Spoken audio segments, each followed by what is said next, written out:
Welcome back to the Cryptic Kabal Season 2 of Monster Monday. We return once more for Session 44. What may be the end of the Red Lady Pirates as we know it, as we rejoin to a Captain's somber goodbye. However, before we get to that, and with the declaration of Captain Azurus that he won't try and die, we look back for a moment as we wind back the clock on all the mistakes made in last session, as well as all the successes made in last session, as we start off with the party arriving at a fort that had supposedly had a bunch of hunters from the Crystal Crown lands going missing amongst the territory. With them arriving there and finding something strange inside a giggling little girl that Wara was able to quickly realize with a bit of hiding and walking closer to the gate, a clear indication that something had been dragged inside and the doors almost pushed off their hinges or slammed against the inner gateway. The party found themselves kind of eventually climbing up the side of the walls and looking about, still hearing the occasional giggle and seeing the strange little girl in the shadows. The party would find themselves slightly split up, with Wara and Floresnap heading into the tower, the rightmost tower in the front of the castle. As they head inside, quite quickly seeing a body with its blood writing up on the wall, seeing Floresnap's own name as Wara was trying to open doors and basically search around the area and get a look at everything. Floresnap would end up beginning to tear the roof off, not before, unfortunately, Wara and Azurus would both find themselves taken by a shadow elemental into the plane of shadows, a semi-mirror-like dimension that allows them to see glimmers of light in the immortal plane, as well as vague outlines of figures, but no real indication of the individuals from the material plane, while themselves only leaving shadows or light wherever they lit themselves the daylight sword, or their only leaving light where they had left lit their swords or cast a daylight. There we go. With that, the party found themselves split up, with Mayhale and Floresnap exploring the castle, finding multiple bodies on the ground, dead and in one of the back towers, while poor Wara and Azurus found themselves with Crump found themselves alone, being beaten, while Crump found himself inside, hidden away in some sort of torture chamber, as the party would later find out. As Azurus and Wara would do their best to hold out against the creature, May and Floresnap found themselves somewhat frustrated with the lack of any interest from the creatures and the continuous shifting of the night sky, getting darker and darker as time went on, almost seemingly faster than expected.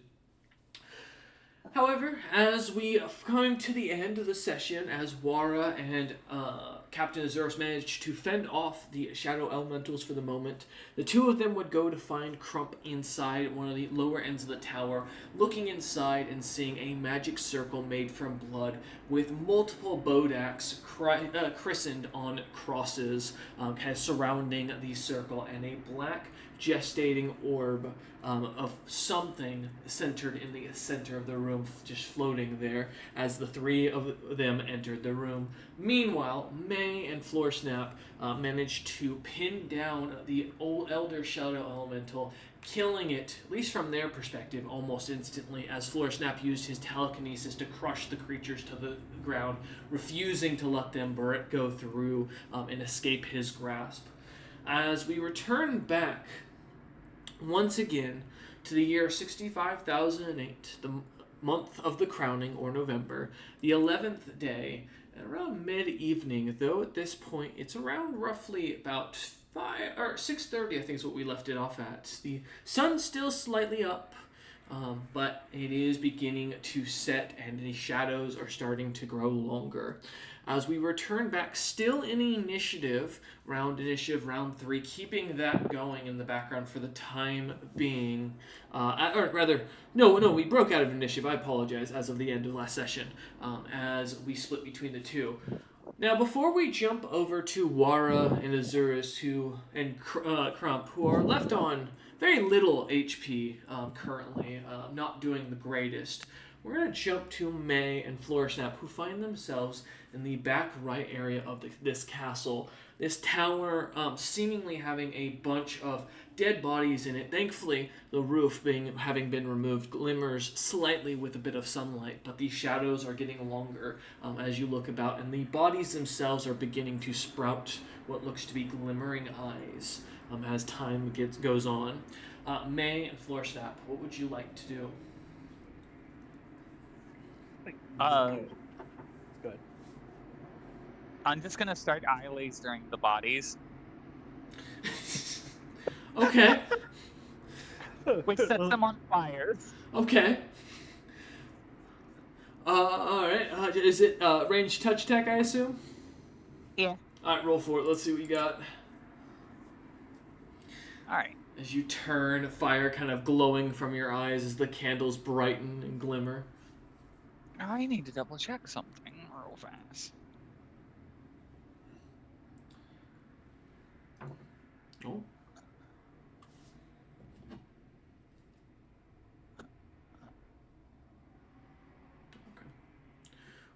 You don't. What's up? You don't get the gaze attack, Floresnap. Your claws currently count as good and chaotic for the purposes of overcoming damage reduction. If you want to go ripping things to pieces with your claws. I will keep that in mind. Who doesn't? Yeah. Alright. And then that's +3 plus my base attack bonus of 4, so +7 for a touch attack. Beep. Whew! 24. Right. That succeeds. Go ahead and roll your damage. Okay. That's 6 fire damage on one of the bodies. Okay. As they start to ignite, the smell of cooking meat, cooking rancid meat beginning to kind of fill the night sky. The thick clouds beginning to darken overhead as it looks like it might snow again in the area. All right. As the bodies start burning, as you watch this Floresnap, anything you'd like to do? Yeah, I turned to May. I was like, "All right, dismiss the changed shape. I need your form, your real one. I need your blood." I pick up the shadow pearl, that I assume to be the shadow elemental core. Alrighty. The black pearl, as you look at, yeah. I will polymorph myself back into my standard form. And did I take any damage? No. I don't think so. I'll look at Floresnap, and I will laser another body, and then I will bleed myself for Floresnap's sake. Okay. As you... and to be clear, I'm in the Daughter of Vitra form, not the Eladrin form. Gotcha. Yeah, as you kind of take a small dagger from your waist and kind of pierce your finger as you kind of continue letting your eyes kind of glimmer with magic as the fire continues to ignite upon the bodies. As you hold out your hand, and you said, Floresnap, you're going to have her bleed onto the Black Pearl? Yep. Okay. All right, as it does so, give me a d20 check, please.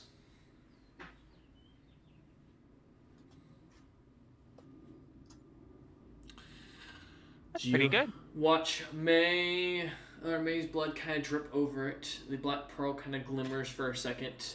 And as it does, the elder elemental that was hiding inside of it begins to expand around your hand, growing larger once more as it retakes its full form and goes to attack you. Oh, no. Yep, and we'll come back to you in a moment as we get you back into initiative. I still have your rolls, so we're going to be keeping those from last time of Floresnap at 21 and May held at 16. For what it's worth, Floresnap is still a ball of fire. He is, which means that any damage done to this creature is going to be act as vulnerable while it's under light. Alright, as the creature kind of reforms, this little girl like screaming and looking undead in front of Floorsnap's face, turning her head as it twists to May, looking at her, neither seeming phased in the slightest. We will jump back for a moment, back over to Wara, Captain Crump, and then Captain Azurus. As the three of you stand in this open doorway, a chill coming through from the room, you see what looks to be two hooded-looking figures kind of standing at either end of the back of the room, almost standing there like solid stone themselves, covered in these blackened capes of sorts. Is there any sign of an open flame visible? As you look about, no, there is not. Other than, well, yes, there is. There is one open flame, and that is Azurus' sword. From Flame Sword. Okay. You said there was a floating orb? In the right? center of the room, yes. Mm-hmm. Man. I don't like this place, Wara. Crump, what do you make Well, of this? Captain, Go ahead, Wara. Captain, what are your orders? Crump, what do you make of the situation? Give me a moment to pull up Crump's stats, because I did not prepare ahead of time, as per usual. That's fine. I'm pulling up some stuff right now. Crump is still a troll for his physical stats. That is right, for his physical stats. Thank you. Which is unfortunate, because his intelligence is still terrible. Alright. I will have him. Alright. As he rolls, he looks over at you and goes, "Well, Captain, I'm the greatest escape artist. Best there ever was. I have the greatest That's plans. True. I write up the best plans of all. And, Captain, we're fucked." Huh. Wara, what do you make of the situation? Captain Azurus looks back at you, Wara, as you watch this. I'm hurting, and we still have to fight them to get out of this realm, or have to get out of this realm somehow. And the sun is going down. Azurus, what do you make of the situation? Wait, that's me. Alright, so you said there's hooded figures, or is it like statues? They are two hooded figures that look like they're standing as still as statues. What do they look like, as in like poses in relation to like the orb? Is it like magical poses, like worship, or like how what's it looking like? From what you can tell, looking them up and down, they seem to be just kind of standing straight up, straight backed, hands at their sides, their body completely covered by this thick black cloth that kind of hides any features of theirs. Roughly standing about medium sized, you'd maybe guess them between 5 to 6 foot ish. Average weight around, for what you can tell, they look to be, I mean, nothing that kind of sticks out to show any lack of fitness. Hard to guess the weight there, but roughly maybe 200 pounds, who knows. Depends on the species underneath. They don't have any weapons from what you can see. A single belt that looks to be very, simple, may have simple leathers wraps around the cloak at the mid-waist. Otherwise, nothing kind of catches your attention about them. Interesting. I have an idea, Captain. What's your idea? So I have a flask with some of the booze from the ship. I could put it on my sword, touch your sword so my sword's alight. I hide, and then try and sneak attack them real quick. With a flaming sword? Yes. How good's your stealth? It'll be difficult, but I will do my best. Let's see if we can solve this diplomatically. I ready my sword and shield and stand right next to the captain. Alright. As you kind of begin pulling out your shield, getting yourself ready as Captain Azurus takes a step forth. And it's at this point, I will, as a, never mind. I would like to say, Actually, what are my languages again? Just so that, let's see here. I want to make sure that I have languages It's on the right hand that side of they the captain. might know. Okay. I probably don't have a language that they might speak naturally. Well, common's a thing, so I'll just say in common,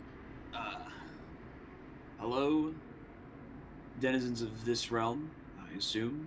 My name is, I am Captain Azuris, and I would like to bargain.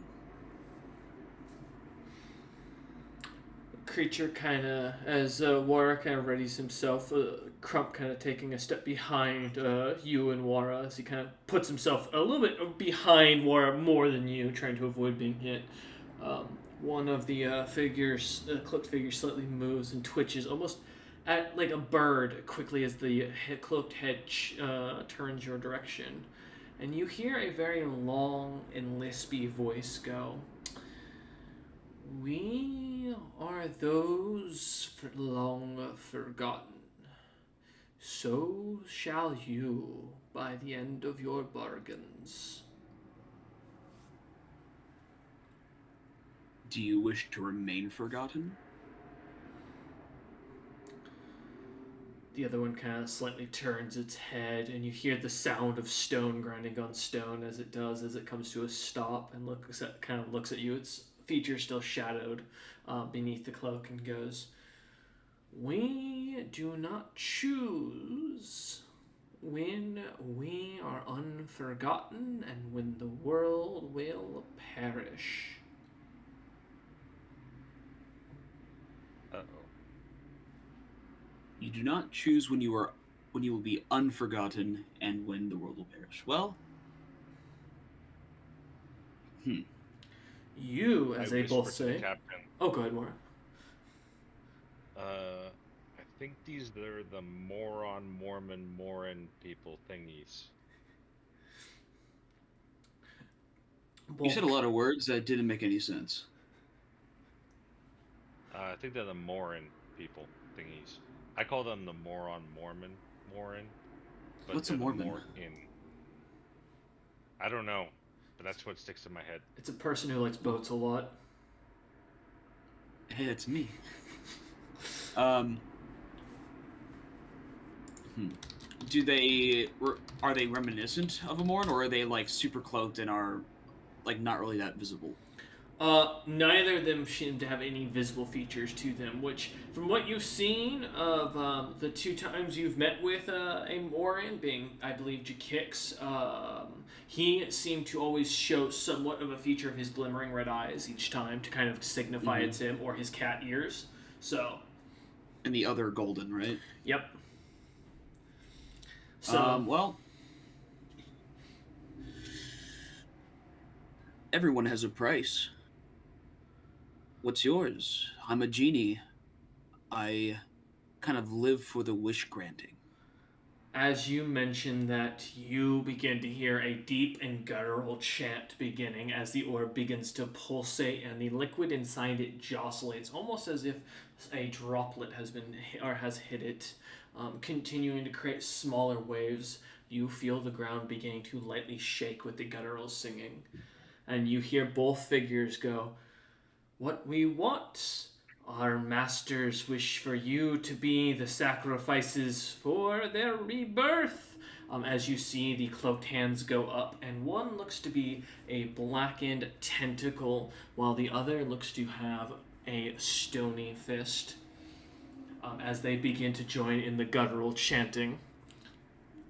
My mother's home. I'll be right back. We'll take a quick moment and a break for those watching. We will be back in a second.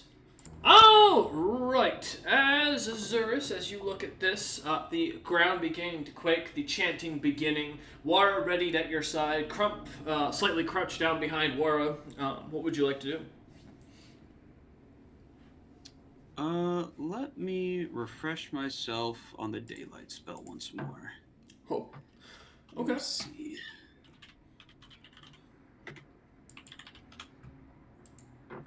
just because I want to see what I can cast it on.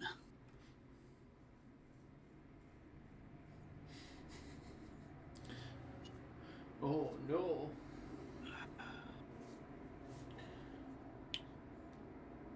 He's planning to rip a hole of daylight in. So, how far is this orb away from me? Before you do what you're gonna do, give me a spellcraft check. Okay. I'm just gonna... As soon as I get it. Thank you. You're meant to do what I think you're doing. I'm gonna save you a little bit. Listen, if I were to ponder the orb... That's accurate. Spellcraft? Yes, correct. Spellcraft. Where are you? There you are. Dice. Just for the meme, we're going to use the dice with the skulls in it because I feel like it is this session where I'm going to be my maker. This will be an 18. Perfect. So you recognize what this spell as a overwhelming conjuration spell, specifically in the summoning school. And as you kind of look at the runes and putting it together for a moment, recognizing the darkness around you, there's about 2 creatures they could be summoning that come to mind. The legendary and long forgotten night crawlers that are supposedly don't exist anymore, but are also known to be very powerful creatures, basically the apex of the Shadow Realm. Or, hopefully, and this isn't much better, a Nightwalker, which is the second scariest monster that would be coming from this plane of existence. Both of which are very capable, both in physical combat and casting combat. And as you look at Wara, who's bleeding and panting quite heavily, yourself, who is bleeding, panting quite heavily, and Crump, who's terrified, you get the sense this might be bad. How do I stop it? Well, it's a summoning circle, from what you put together. What do you... perchance either smudging the spell circle or like a dispel magic mayhaps, perchance? Good guess there. However, to note, with that spellcraft, there is also a chance that you could cause this creature to come in half-formed or come faster. With either of those options? Yes, there is a potential. Depends on how strong the magic is and how far along the spell is, and it's too hard to tell given right now. Mm-hmm. I assume, like, with summoning spells like as powerful as this, like, it needs, like, perfect conditions, yeah? From what you can tell with the spellcraft, yes to not turn on its master. No to not necessarily go off. This could go off and then just be summoned for the amount of rounds and attack everything, like as a madness. Gotcha. So probably lighting up the room might not do it. Might piss off the creature if it's strong. If it's one of the top creatures. Mm-hmm. Not saying it won't have an aversion to it, because everything in this plane seems to. Just saying you might take it off, and it might kill you for it. Basically, you paint a target on yourself. So, take that as you will. Oh my god. Or would you like a second Captain Zers to think? Yeah, because it just sounds like whatever I do, I'm just dead or fucked, and there's no way out. Well, then let's jump over. Unless Wara, as you see Captain Zers kind of pondering, staring at this thing, thinking for a second as the chanting's starting to get louder and the ground is starting to shake. Is there anything you'd like to do before I jump over? Cover my sword with the alcohol from my flask. Okay. You kind of pull out your flask and let the alcohol kind of drain down. It does, and kind of drips onto the floor as you get a nice glimmer to your blade. All right. I'm not lighting it yet. Okay. Just get it ready. Getting it ready. All right, just in case. Okay. As we jump back over to our 2 heroes, hopefully, as they figure this out. Floor Snap and May. As we go into the initiative for you, at the top of your initiative, Floor Snap, you are up. Yeah, begin to subjugate it. Subjugate it? Yeah. Would you like to explain? Well, going to grapple it, and then it's going to have a bad time from there. No. Hold on. Let's see if you can get the grapple. Let's go. Thank God, no Right. masochism. Oh, well, 22 hit. You know, shockingly, these things don't have a high AC. I forgot about that. Elementals are notoriously easy to hit. Yeah, which you'd think would not be the case when it's a shadow elemental, but oh well. That is a 42 for the grapple. Oh, I'm so sorry. I know. Thank you. Wara always coming back with our English lesson in the background. Oh, hey, not as bad. Only 10 off. You know what? I'll take that. Yeah, as you go to grab onto the shadow elemental, technically you cannot grapple this creature because it is incorporeal. I'm using telekinesis. Does telekinesis work on incorporeal? I think it does. Yeah, because it's a magic effect. Or sorry, it's a supernatural Force. in my case, but it's effectively a force effect. Oh, magic weapons. Yeah, I see what you're saying. Or spell-like ability. Because of the supernatural abilities. Yes. Okay, perfect. Yeah. So it's like even if you don't like want to count it as like a force effect, It's then still supernatural. Yeah. Yeah. Okay, no worries. Yeah. So I like whisper into its ear a little something in Slotty. Oh, what are you saying? Did you ping me something? Yeah. Figure it spoils some more, so I PM'd it instead.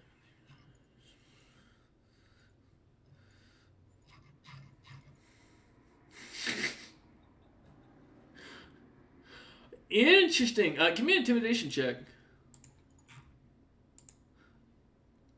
I love the, yep, we fucked, I'm gonna die. 23. 23. Alright, let me roll for something. That would be a +1. Oh, I was expecting the nat 20 in this critical moment really to come through. You watch as the shadow elemental kind of withers as Floorsnap whispers something into its or into the side of the poor girl's head as it twists back around from looking at May's not horrendous but not beautiful figure to the traditional perspective as she isn't when she's in her hag form. As the figure turns and stares at Floorsnap and looks with shock immediately as the orb begins to shatter as you feel it crack apart in your hands, Floorsnap.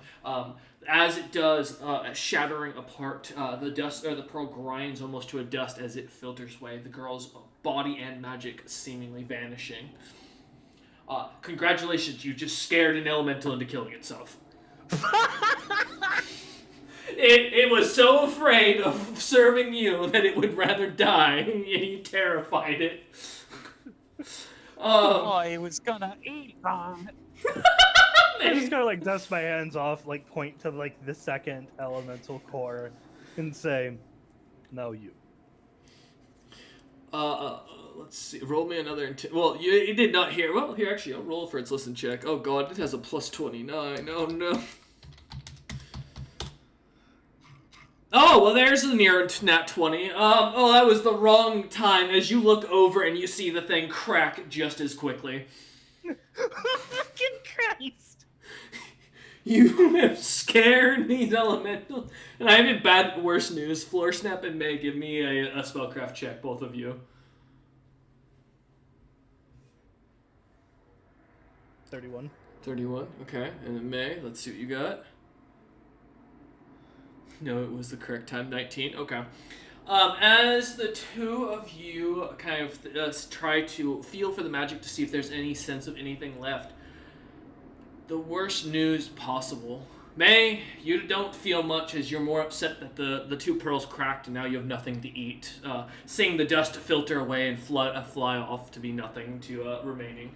But Floorsnap, as you look about, there seems to be no sense of magic coming from around the stronghold now. Oh, they fully fucked off. There is not a single elemental that seems to be crossing over into the material plane now. You get the weirdest sense with your intelligence. They're watching from the shadow plane, avoiding you.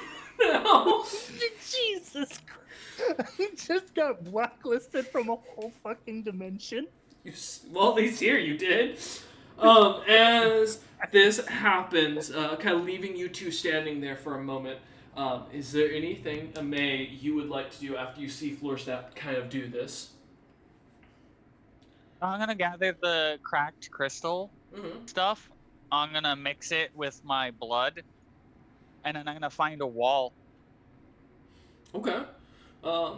Give me, let's just call it a search check to see how much of the dust you can get picked up. Okay. As Azurus and I see more. Well, I know we've got one full gem worth, because it's not like Floorsnap's gonna let go of it. No, both gems cracked and turned to dust. That's what I'm saying is, and he said he wiped his hands off, so that's why I'm going with that. Yeah. 13. 13. You get a small, a pinch of the stuff from the ground where the other one was that has it kind of blown away as you watch Floorsnap kind of wipe his hands in the air and see the dust kind of flutter away as you turn to rush towards the other and kind of grab it, picking up and putting it into your pedal and stool. Yeah. I'm going to add my blood to it. Okay. I'm going to, let me see what I got on me. Can you figure out a way to get to the Shadow Realm to save? Because Wara is realizing as he looks outside, there are more elementals beginning to pop up in the back, in the doorway.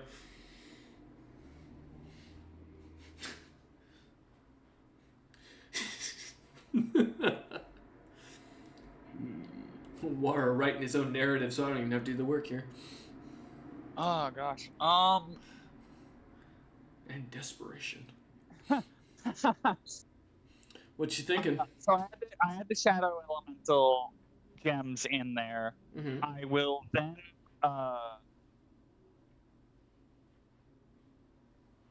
Vitra has too much hit die for me to polymorph myself into her, so I can't use her for a connection to the plane of shadow. And I'm not great at religion checks.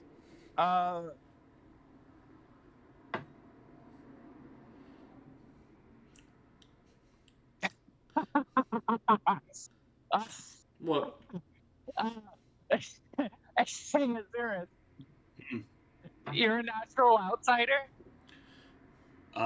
He's a native outsider. Yeah, you're a native outsider? Yeah. Okay, cool. I'm going to polymorph myself into Azurus. Mm-hmm.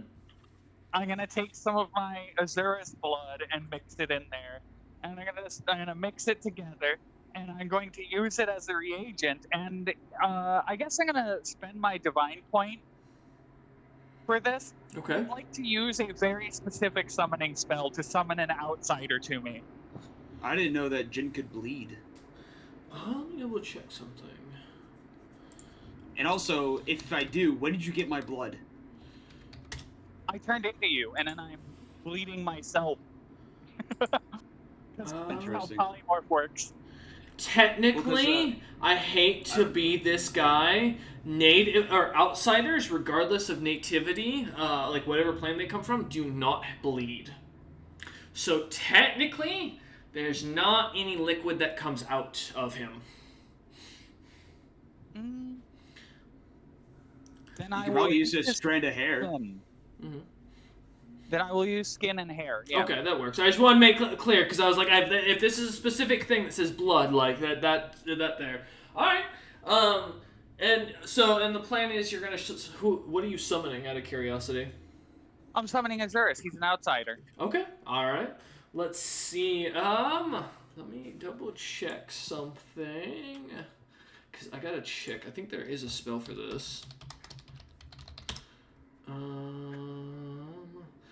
Because I think it's like planar ally basically is the equivalent. Yeah, there it is. Summon monster. All right. You know what? To get for a DC, all right, give me. We'll call it a D20.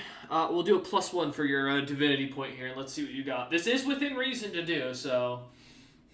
Okay. I have knowledge planes. Does that give me a further bonus? No, not for this. Not necessarily. Okay. Yeah, because gateways to other planes are not something that are normally created by people. 12. As you begin to turn the begin to kind of draw a symbol onto or into the air with this brush, the mixture kind of seemingly floating as the circle begins to take form. It begins to form as you suddenly can see Azurus standing there, looking kind of deep in thought as he stares, hearing the deep sounding guttural singing, recognizing your own hag song being sung in a different language. I think, May, do you speak Infernal? I do not, Oh, okay. sadly. So you do not recognize the words, but the tone, the pace catches your attention almost immediately. As you look through Azurus and Wara, as you look over, you suddenly see as what looks to be a tear kind of forms, and there stands Azurus staring at himself, and a very irritated-looking floor snap, I imagine. The Captain Azurus that is on the other side of the portal is missing a rectangular patch of flesh from one of his arms. Yes. As you look through Azurus... And a good chunk of his hair, too.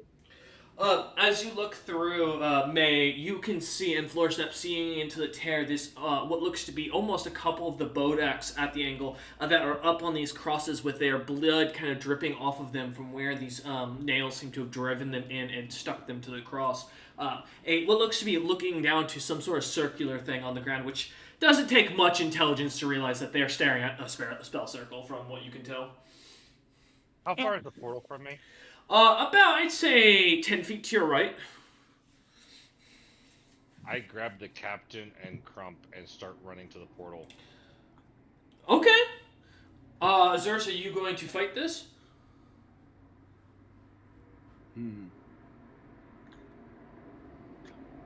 I mean, better in numbers to fight, Captain. I suppose not. I was gonna do something, but if this is if we're just gonna be getting out, although I'm not sure if you're able to grab both of us. Well, Crump is hold it open. Crump is large and in charge now as a troll, but I think Wara has the carrying capacity to pick him up.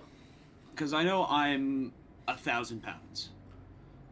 Yeah, no, I can't force you. I'm just sort of getting attention. Yeah. To be fair, Azurus is levitating off the ground, and his natural flight is basically weightlessness. So true. But as Azurus, if you kind of go along with Wara, I mean, are you going to resist? I'm curious. I guess I won't resist because I mean, if we can get out, that's gonna be a lot nicer than me trying to bullshit my way out of it. If this is our out, might as well give it a shot. Give me 1 second. Oh and my god! Floorsnap to hold it open. So yeah, as Floorsnap begins to try and hold this thing, Floorsnap, your telekinetic hands go right through the seemingly open doorway. Nothing to seemingly grab. As you also notice and look up, May and Floorsnap, it has suddenly grown darker outside. You'd roughly guess now it's about 7:30 and the sun is setting. Welcome to the Shadow Realm? Not yet. Is it? Okay.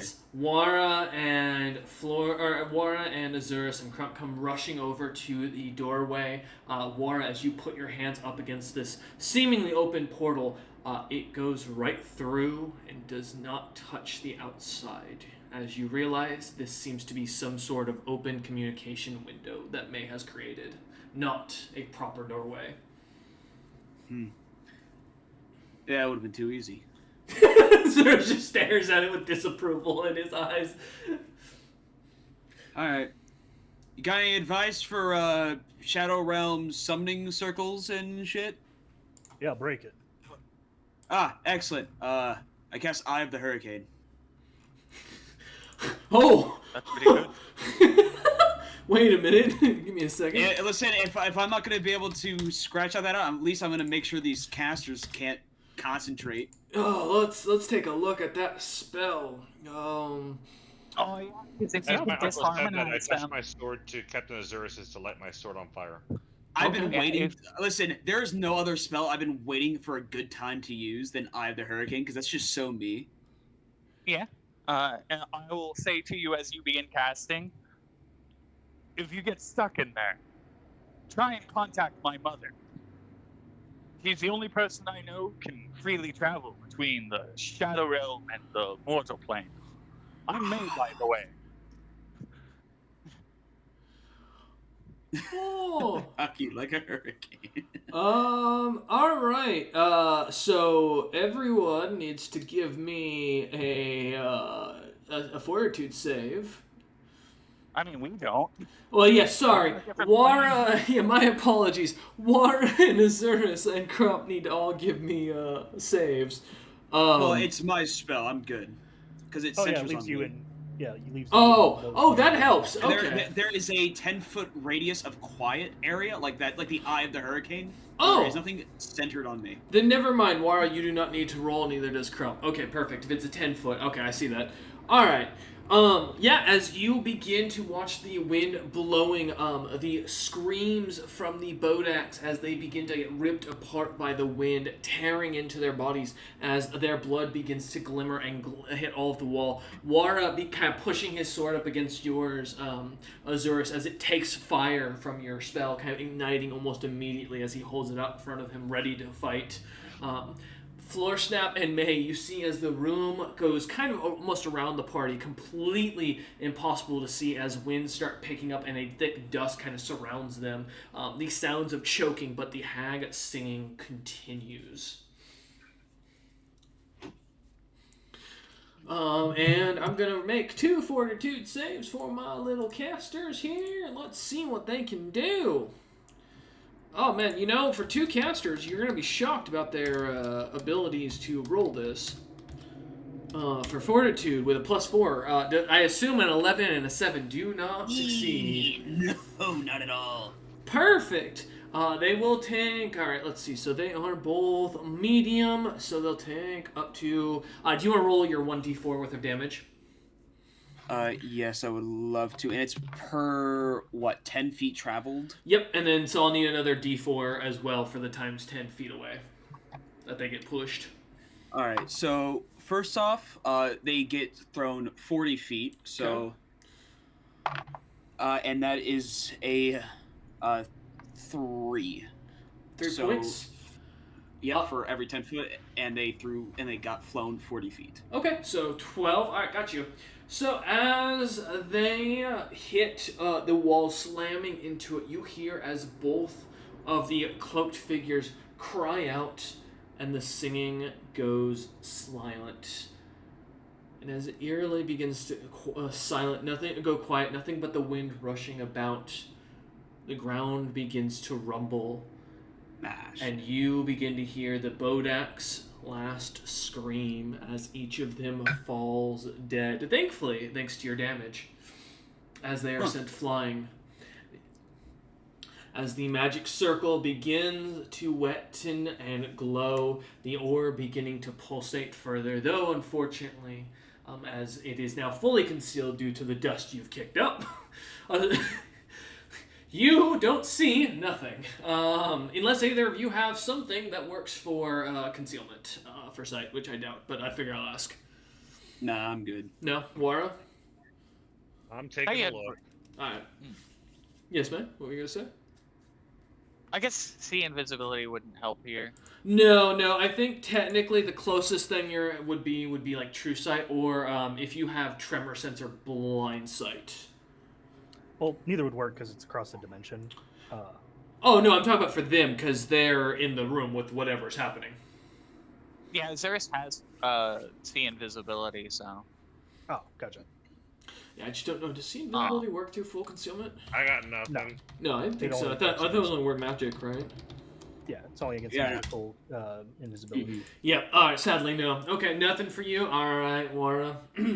As the ground begins to shake, the storm begins to move or continue, and the creature will make its save for the fortitudes check.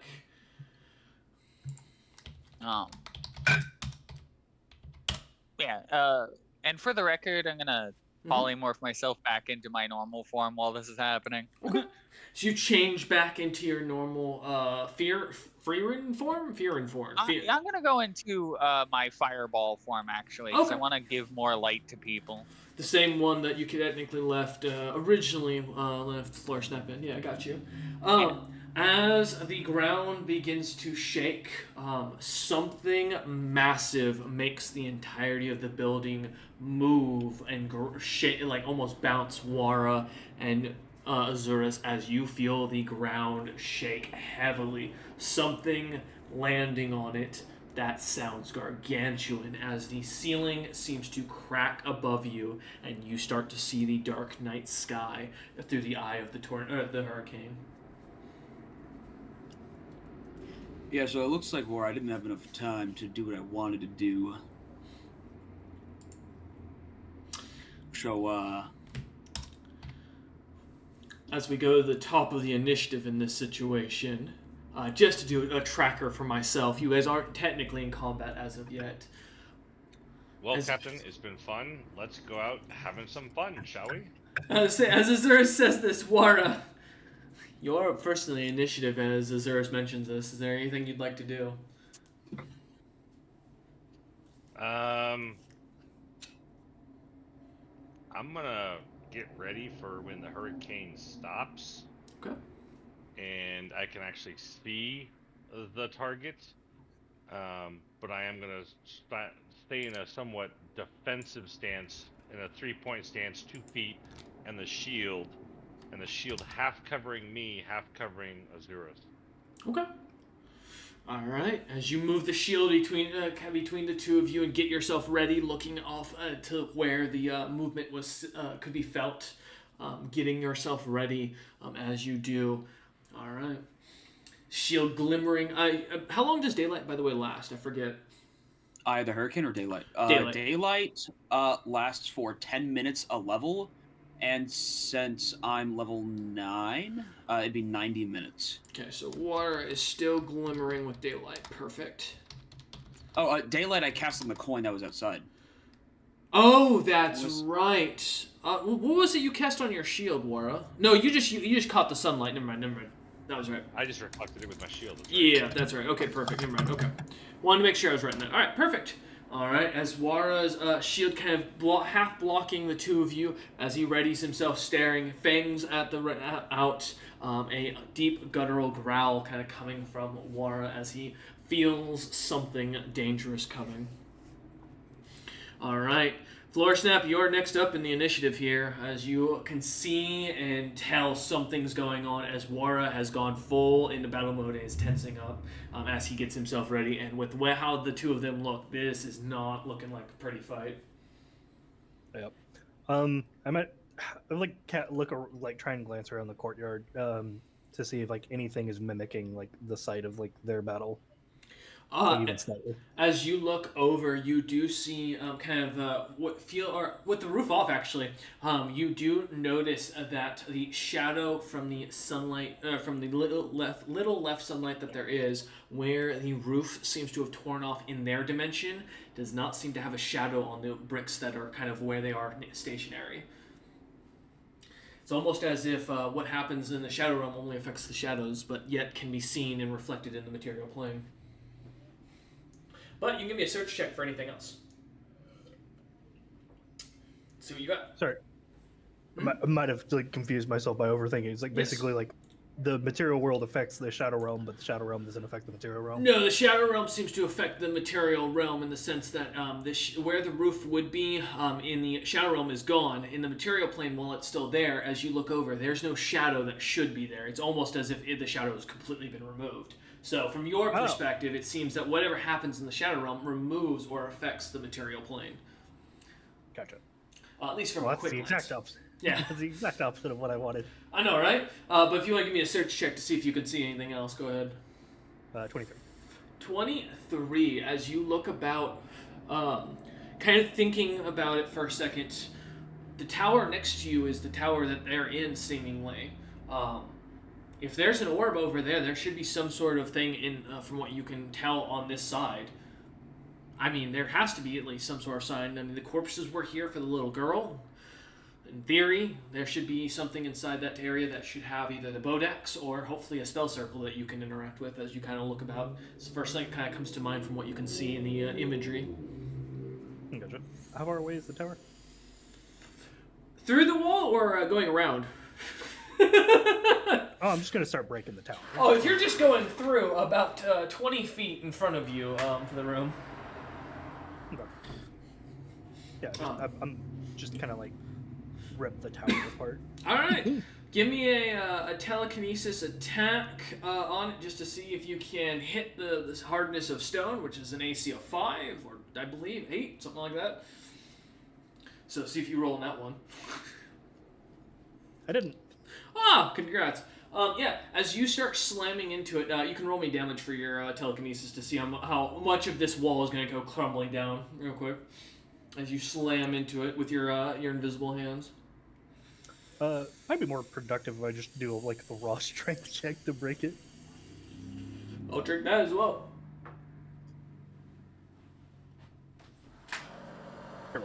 God awful, my god. What you rolled? Rolled a 2. Ah. For a total of 25. That's not bad though. Yeah, as you go to tear into the wall, using your telekinesis with a bit more panic and concern, the wall seems to give way quite quickly as you pull it towards you, cracking apart as it does. As you look down and see down inside the tower, it is dark in there, but there stands what looks to be 2 spider-like figures standing over a magical, or what looks to be a blood-red magic circle with, thankfully, no corpses in the room, but seemingly something drawn in the center of the magic circle that looks like almost a blackened eye, as they stand over looking up at you, suddenly noticing the light as the 2 dark weavers kind of appear or kind of prepare themselves for you. Gotcha. I got bad news for them. Yeah. Yeah, go ahead. I've got 2 more. Oh, damn it. I did it in the wrong chat, that's why. Did you realize I did that in general? Anyway, you rolling in general chat? How dare you? I know, right? So I've got 2 more things to do with that particular action. So you got? So I'm going to break the spell circle, or like the magic eye circle. Okay. The ground that it's on first. Perfect, alright. Yep. You want me to do let's get another strength check. Yep, for it, unless you're throwing something at it. Nope, just doing raw strength. Alright, let's see. Alright. With 30, as you start tearing the stones out of the ground, watching it break up and crack, Azurus and Wara, give me spot checks. Or listen, I'll take either.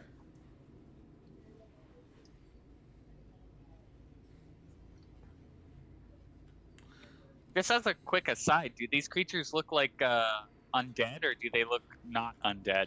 Not undead, more like twisted tentacle-based spiders. Wara got a 28 for a spot, and then Azurus, assuming he's there.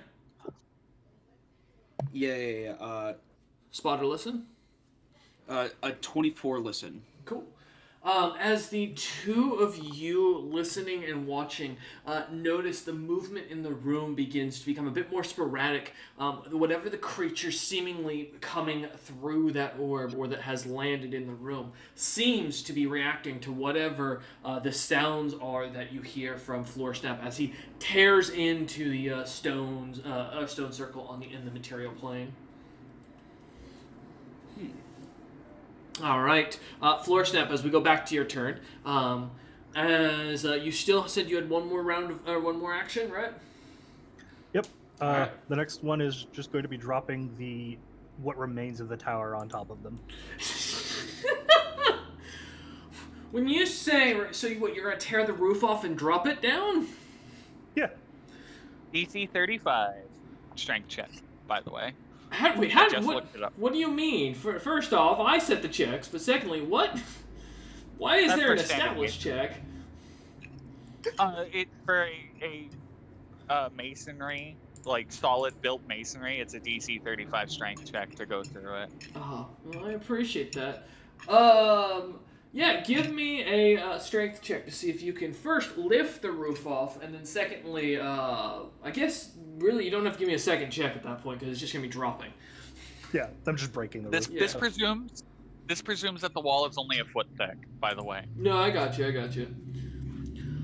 As you begin to push up on the roof, feeling the cracks above and feeling the stone tear away, where you had already weakened the wall on the side, it seems to crack as the roof begins to pull up and the bricks begin to start dropping one by one, some of them seemingly falling as they do.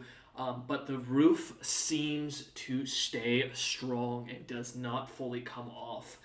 The side seems to start to crumble in on itself, though, and you do watch as the Dark Weaver seems to have to jostle itself out of the way. However, go ahead and give me a 3d6 worth, or a 3d6 roll, please. Alright, as he will take 8 points of bludgeoning damage from the falling debris, which is still something, as though the ceiling is starting to crumble. Okay. Now then, I take my second action. What? That was your second action. Hush. Well, that was just one round of telekinesis. Oh my god. Uh-huh. Here, I break the roof again. You going after the roof again? Okay. Let's see what you got. Well, that's a little bit better. As the roof begins to come crumbling down into the room. As it does, Wara and Azurus, please both give me reflex saves. We're sorry for party rockin'. Oh man, if this is what kills you, I'm gonna laugh my ass off. No. If Floor Snap kills you from falling shadow debris, that'd be amazing. I didn't know this could happen. That would be a 24. 24. Okay. 24 for you, and Wara, 28. You will succeed, so you'll take half damage, which is good news. Floor Snap, you want to roll your 3d6 again? As you'll both take 6 points of damage, as the bludgeoning bricks come slamming down on you. Poor Azurus, not needing this in this time of need. My 14 hit points are down 6 less. Azurus feels a brick slam into his head, smashing it down his captain's hat a little bit. I'm glad I healed myself earlier. Wara looks up at the bricks after they fall on him a few times. Shut the fuck up, Wara. 8 hit points, going strong! Alright, Floor Snap. Well, that was the roof being picked up, so what else would you like to do in your telekinesis? Alright, make them kiss. Oh, okay. Alright, well, gentlemen, reflex saves. Alright, let's go again. No, go ahead. The Dark Weavers. I can make a bull rush. You're making a bull rush attack on them? How dare you, good sir? Let me double check for modifiers. I get no modifier. It's just my strength and base attack. Well, ain't that fucking cheesy? Are you doing it on both or just one of them? I'm doing it on both. Okay. Oh, I would like it known that I witnessed what a Dark Weaver looks like. Yes. All right. It's been noted. All right. Cool. Back to it, Floor Snap. That is a 19 and a 16. I'm sorry. It's just I realized that they're within my hit die range.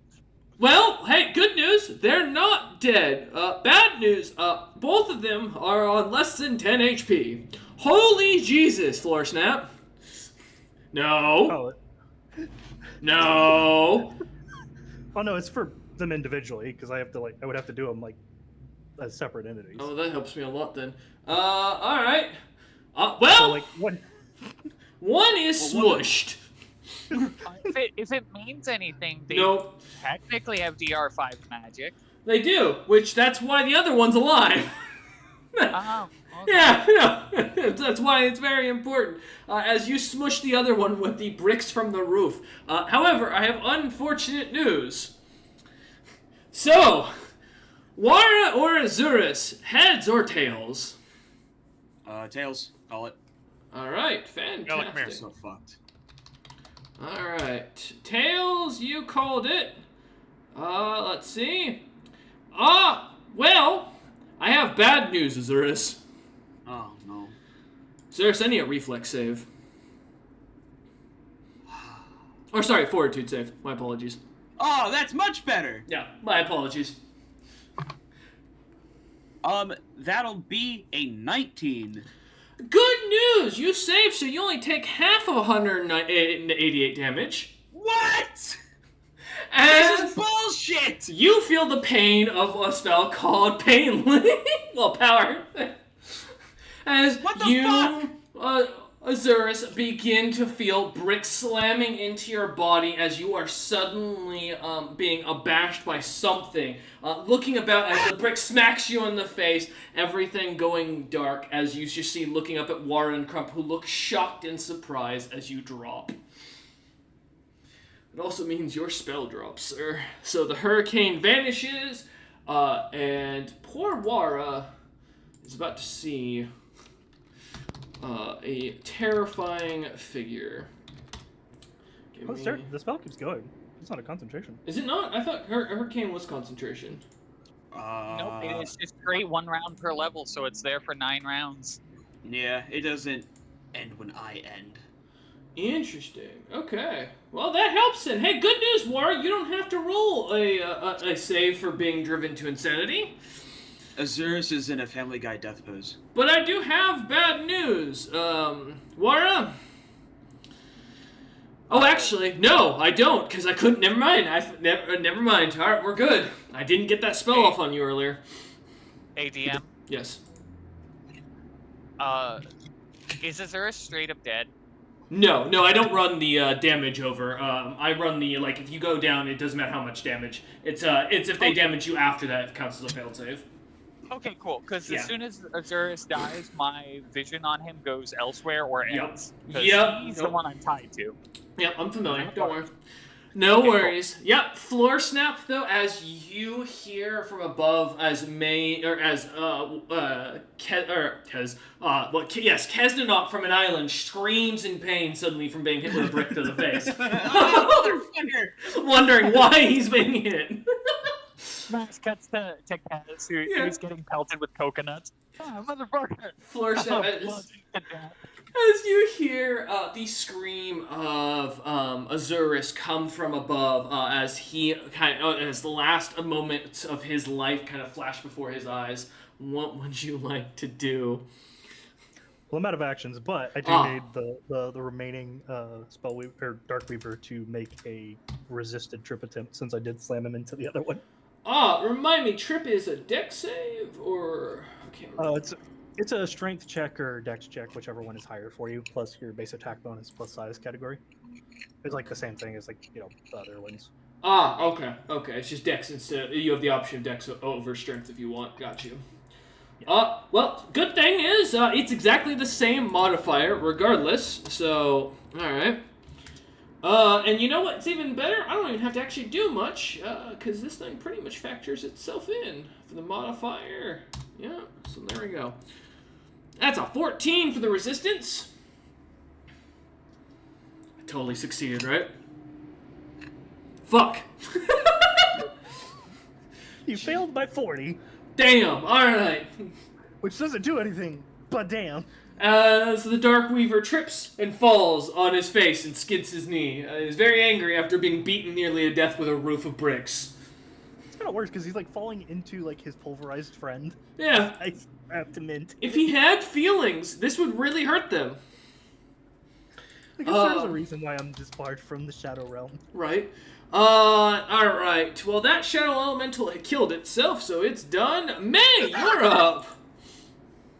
Cool. I'm going to look at the Shadow Weaver that is still alive, and I'm going to hit him with Lesser Gios, and the compulsion is going to be to interrupt the ritual that he's working on.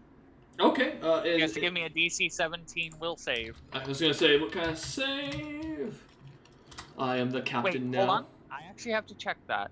Alright, well, I've rolled the will save, so hopefully it is will, because that's a 20. Because Lesser Neos might be. Oh yeah, his will negates. Well, he's fine. Then to worry about. I was gonna say it also has spell resistance, so you know. Hey, you know, if This you're is not a moving, you can do it supernatural again, right? ability. Nice, fair. What was that, Azurus? No, it's once per day for me. Oh, okay. But you know what? You know what else is a nice once per day ability for me? Prismatic spray. Oh, god damn it! All right. Hey, maybe. Hey, listen. If I wasn't down, I was gonna try to do something. But hey. Don't worry. Hey. That's 2. You'll be which fine. I think means he's dead.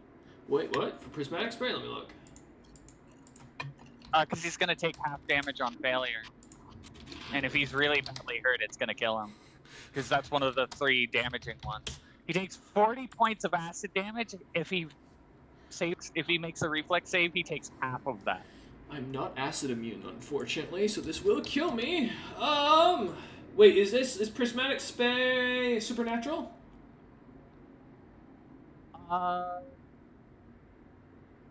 That's a good question. Very important question right now, because it's gonna be the meaning between life or death for Azurus. We're sorry for party rocking. Azurus over here, like in his dreams, as he's dead. I party rock too hard, guys. He's sitting at the bar. Put me down. Yeah, sitting at the bar with the other dead pirates as he enjoys his blue Hawaiian. It is a spell like ability. So Yes. I have to beat his spell resistance. All right. SR of 16. Let's see. Oh, it's SR 16. Yes, okay. correct. That's base. That's not me tweaking it. Yeah. We hereby banish 21. 20. Yes, please. All right. Will Azurus be banished to the dimension of the Yamcha crater, or will he survive? All right. So for the Dark Weaver, it's a reflex save. Yep. Okay. As it's blasted with the acid thing. Fuck.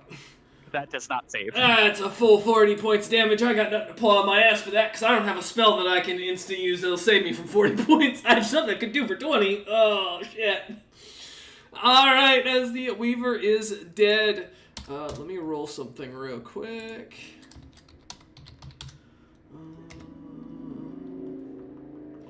Let's see. Oh, they don't actually have a modifier to that. Oh, that's interesting for being a natural caster. Oh, well, that's unfortunate. All right, we're gonna see what happens. All right, May, as you kind of look down, your eyes glimmering with magic as a spray of acid melts down on the poor Darkweaver and his dead cohort that was laying beneath him, mangled as he was, as his body begins to melt and he screams. You watch as the magic circle begins to burn, the blood ingraining into the stone, and even the bits that Floorsnap kind of tossed over to the side seem to begin to glow slightly. What's the D4? Or D8? It's funny, but I rolled to see what Ray hit the other one. The dead corpse? It's just dead.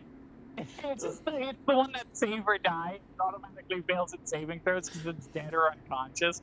The corpse gets hit with a it dies effect, which does nothing. Yeah, as you watch... I could have sent the corpse to another plane.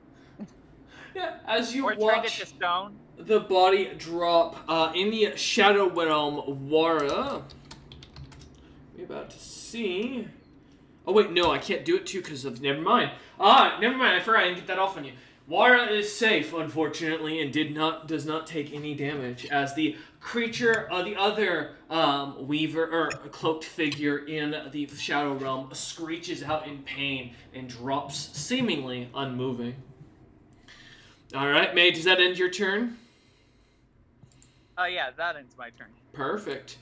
Crump Jr. is up. And I'm just going to go check real quick. I don't think I have any healing spells to save you, but I am required to look due to being your cohort, so... Thank you, cohort. Yeah. Look if he has potions. Yeah. He can...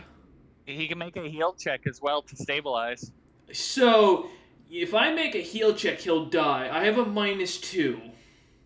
Yeah, listen, Crump knows better than to try to I might kill him if I heal him in nat 0 or nat 1. So I would really, or at least, well, not kill him, but give him a failure. And I don't want to encourage his death.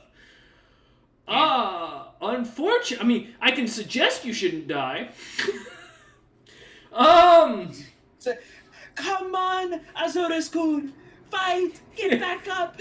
See the light again. Get up. I can cast invisibility on your corpse. Shit. Ganbait? What's that? Ganbate! Ganbate, kudasai. Ganbate!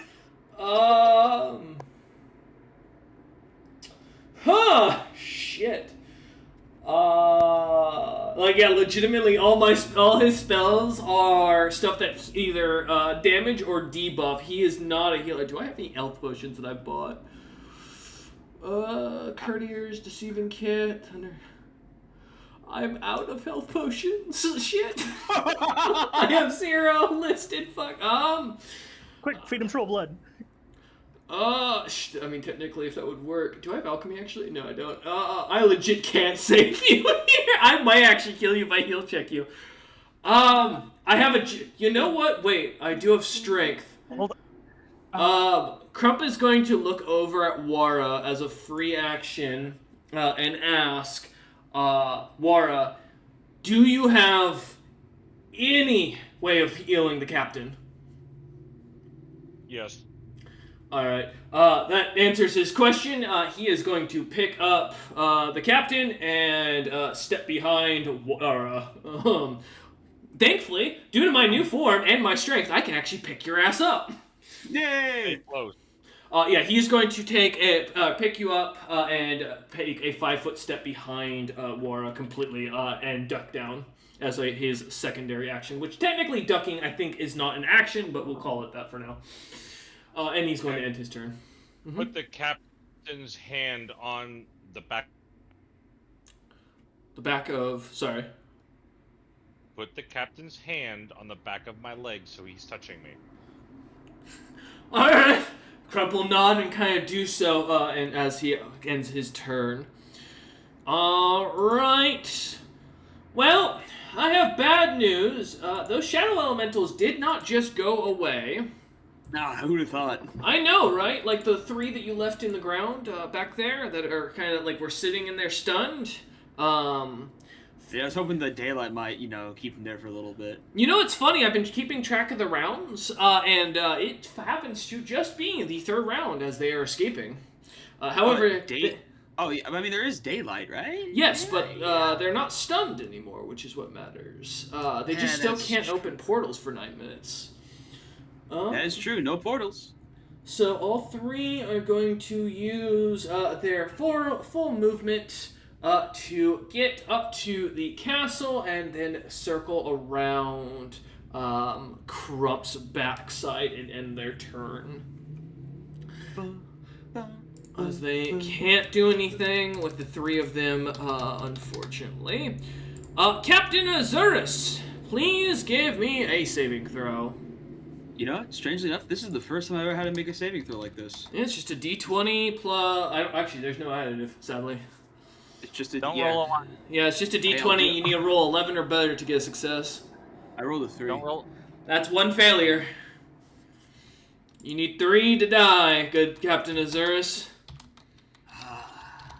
Or to roll a 1 on the next one. Yeah, or not 1, yeah. Don't put that... Why would you have to say that? Yeah, right? Why do you have to say Now, that? Why do you have to put that out there? I always give the option. You can roll twice, or you can instead not roll. It is your choice, because you do technically get 2 actions. Yes. Yes, I know. But it also gives the world more time to save me. Yeah, that's true. Okay, so as you hold your action, alright. Well, that was a smart decision, as while the little girl, Elder Shadow, may be dead, the creature finally begins to push forward through the hurricane. Let's see. It cannot, unfortunately, be affected by said hurricane. It's got gargantuan or whatever. Correct. It's too As the creature moves its full 30 feet forward and sticks its head into the eye of the storm, and Wara, as you look up and see what looks to be a dark, purplish, almost like a purple worm's face in black coloration, the scales kind of glimmering across it, and as you recognize what is a nightcrawler.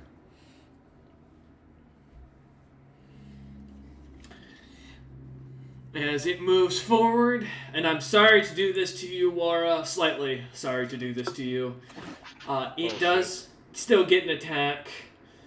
No, there's no bullshit. I do feel bad. The only thing that's good is it can't grab you immediately, as it does, unfortunately, need a full round action to do so. So instead, it's just going to bite you, which I could roll in that one.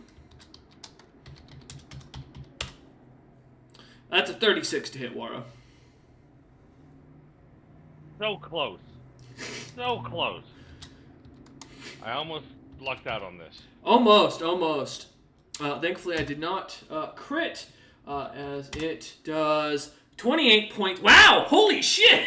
My rolls tonight! Wow! 28 points of magical piercing damage as the creature lunges its face forward, biting down on you hard as it pulls its face back away, leaving your side pierced from its long fangs.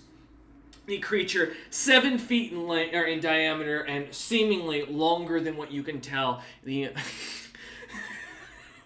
fuck yourself. You're alive, Wara, right? No. I Oh, have you down? 28 hit points left. Oh, I'm sorry, Wara. I'm exactly at 0. As Wara goes down. You're a living creature. 0 is up. You're just staggered. Oh, that is true, technically. Well, you're disabled. You still have your full round action. If you take more than a standard action, though, you will take a damage, and so basically you have to heal yourself. Or die. Or just fall unconscious and die, basically. Alright. Well, the good news is, the Nightcrawler can only attack once after its movement, as Wara, seemingly barely standing, his sword kind of holding him up as it glows in the with its glimmer of fire. His shield kind of in front of him slightly, one knee on the ground. He is barely holding himself up as you watch May through the viewing point. Captain Azurus already unconscious, his hand around Wara's leg, and Crump looking terrified as the Nightcrawler ends its turn. And if there wasn't enough shit to add to this, unfortunately, someone's been blowing up roofs and causing a lot of noise and attracting things.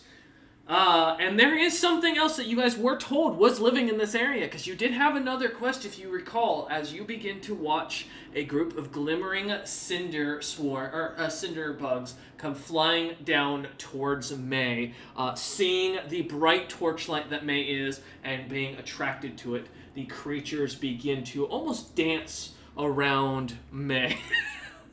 Floshnap is also a fireball. I know, but you were technically the highest because Floshnap went down below to the lower tower to start breaking things. You're still back in the upper portion of the original tower where the bodies are, since you were shooting your rays down from above. So they are going to attack you. It is a swarm of what looks to be small fire elementals. However, I don't know if you can actually be affected in this form. We're going to find out. Yeah, okay.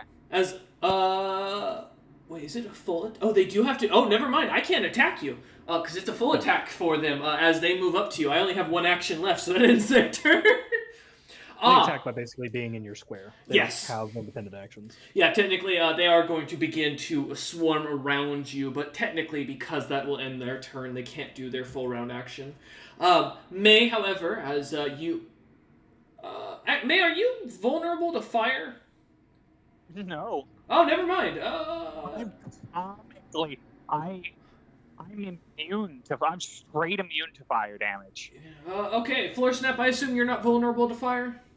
Nope. Cool. Let me check. Is Crump? Let me double check something. think we might be immune to fire damage in this. Crump is also not vulnerable to fire, so their effect does not go off, as you are not dazzled by their beauty of fire.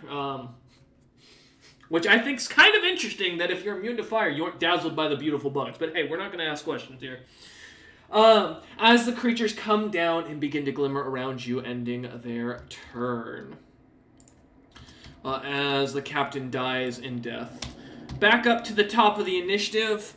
Wara on 0 HP, barely one eye open, the other one having blood covering it. You are not feeling good, and your consciousness is coming in and out, Wara, as you hold yourself to the last man, trying to protect your captain. As I feel the captain's hand still on my calf, yep, I use that connection to lay on hands for 3 healing points to the captain as I lay down and pass out. Oh, Azurus, alright, as you feel suddenly a glimmer and look up and see Crump's face looking down at you, fear etched in it, as you hear something kind of plop down to your side and see beside you, looking at Wara, his body collapse down, bleeding profusely, seemingly completely unconscious, as you look up and see the face of what looks to be a dark-scaled purple worm looking you in the eyes. I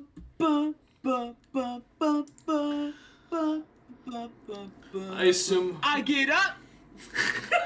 Azurus starts singing triumphantly, and Crump thinks he's gone mad. But Wara, that lay on hands is one action. I assume you have nothing else you can do to keep yourself up. Nope. Okay. As Wara's body drops, as the darkness around you kind of glimmers, as you stare off, watching the last of this worm kind of dissipate from your vision, things begin to go dark, Wara. As you go unconscious. Alright, we'll come back with you ending your turn. We move on for now. Alright, Floor Snap, you're up. What would you like to do? As you look around, seeing the broken spell circle, the eviscerated bodies of the 2 Darkweavers, and still can hear the screams coming from the Shadow Realm. So between the Nightweavers and the spell circle, is there anything I can divine as a way to like brute force my way and like try and stabilize this crying thing into like an actual portal? You can to pull these fuckers out. Give me a knowledge, arcana, or a spellcraft check. Give me a spellcraft. See if there's anything here. 36 for a nat 20. Are you serious? God damn it. The clutch. The clutch comes in for real.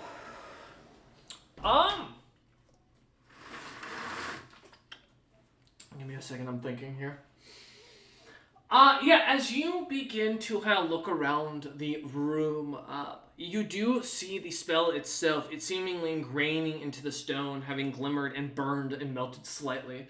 Seems, from what you can tell, the only way to get into the Shadow Realm is to either convince one of these shadow elementals in the area to basically shove you in willingly, dragging you down, or from what you can tell, you will have to reactivate the spell circle that you did kind of just tear apart and throw stones everywhere of, as you suddenly look around and realize they are covered in other bricks and other pieces of the roof. And get the idea, it'll probably take you 1 to 2 rounds to probably find those rocks.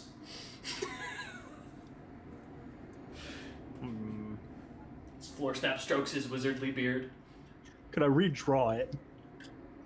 You could try. I mean, in theory, it's definitely a possibility, but you're unsure if you'll have the same effect, as there is more to magic than just recreating a spell circle.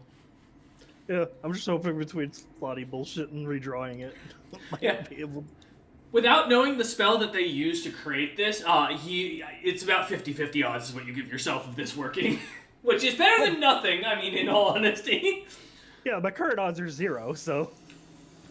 Also, I have bad news. Yes. As a fire alacrine, and this is going to sound incredibly dumb to you, Floor Snap, you are immune to electricity and petrification, not fire. Oh, interesting. Yeah. I'm immune to fire because of witch bullshit. Because of my hag bullshit. So you cannot look up at May right now. That's what you're being told. All right. Yeah. Well, upside is I'm looking down anyway. Yeah, give me. We'll call it a spellcraft check. This will count as your second action then. See if you can pull this off. Can I use the nat 20? Can the nat 20 save you? Or will you begin killing Azurus again? That is a 12 plus 4? 24. 24. Oh, wait, what? Oh, okay. Oh, you roll. Oh, you have multiple. Oh, okay, I see. That's weird. I don't get how the calculations work in the World Anvil. But as you roll this kind of trying to recreate the dice, yes, you suddenly building a dice and just roll it in real life as you look to the god of fate with hope. But no, as you begin to draw the circle on the ground, trying to make it work, taking the Dark Weaver's blood as you kind of like, drag one of the bodies in a circle, drawing as you do. The circle seems to recreate, but as you try to pump magic into it, unfortunately, nothing seems to happen. Slotty bug, go. Yeah, right? Unfortunately, that ends your round for that. You drag the bodies over and draw up a circle in the 6 seconds you have. May, as you look down, it's now being surrounded by fireflies. Seeing down that Floorsnap is playing arts and crafts with the body as he begins trying to recreate what looks to be the spell circle to the side. Looking through your vision, seeing the sacrifice of Wara as he kind of gives the last of his healing before, as his body seems to glimmer a bit of green. Captain Azura suddenly glowing and his eyes awakening as Wara fell. As you look through and see their situation does not look much better.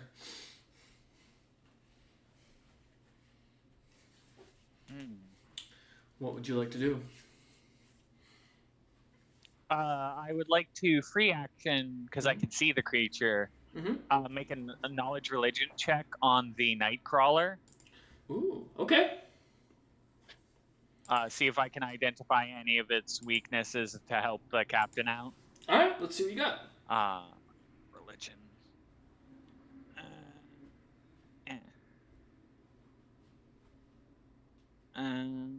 Knowledge religion is plus 13, so I'm not like fucking amazing at it, but I'm pretty good. Hey, that works.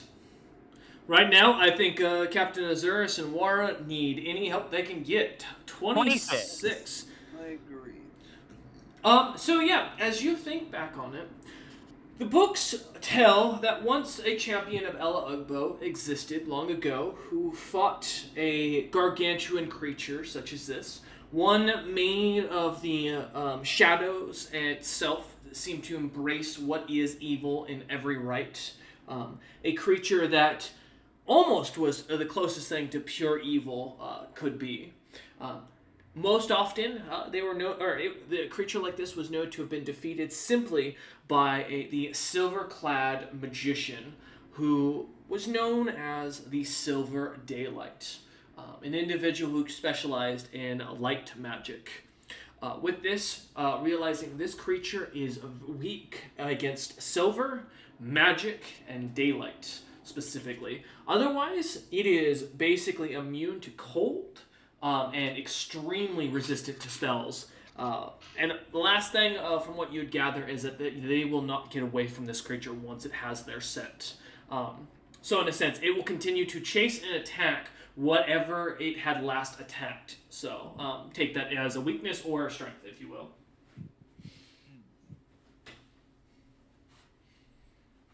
So roughly what you manage with that knowledge religion. All right. Oi, Captain, it's weak to silver and daylight and magic. Yeah, it's so great because I don't have silver. The daylight spell. Silver, fucker. I got what? Silver coins. No, I don't. No, those are gemstone coins. While I use the D&D currency terms, it is actually my coins are listed as actual gemstones. So they can actually be used as magical focuses and such. Oh, okay. Mm-hmm. And Did not. and as you know, the daylight spell does not work on it. No. Is not like actual daylight. Yeah. I have a question, actually. Yes. So the rip that kind of shows us the other world, light is coming through it, right? Yes and no. Yes, in the sense that light is coming through. No, in the sense that it's getting darker by the minute. Oh, I was kind of hoping that daylight was shining through and was gonna help. No, as I mentioned earlier, when this started off, it was already about 7:30, and the sun was beginning to set. There's barely any daylight left in the material plane.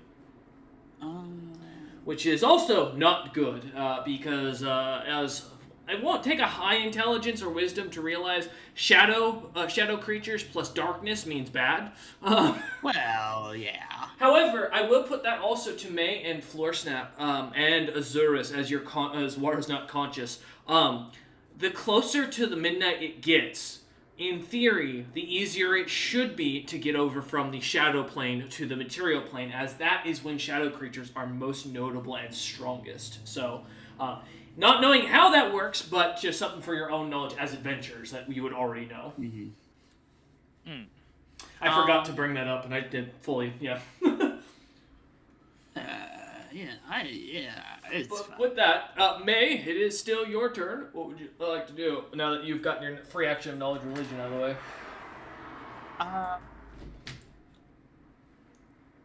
These firefly things, are they looking at me like I'm a bigger one of them and like they want me to help them, or they might help me, or are they like actively trying to attack me and I'm just not feeling it? Yeah, basically they seem to be like buzzing against you, and you can see where the little fires are hitting you, but nothing's happening, as you don't feel anything. So they are aggressive, or at least seemingly so.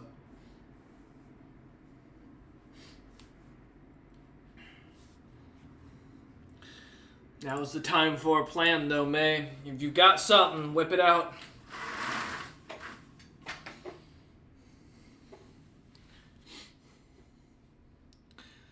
As May quickly looks through her book of monstrous spells.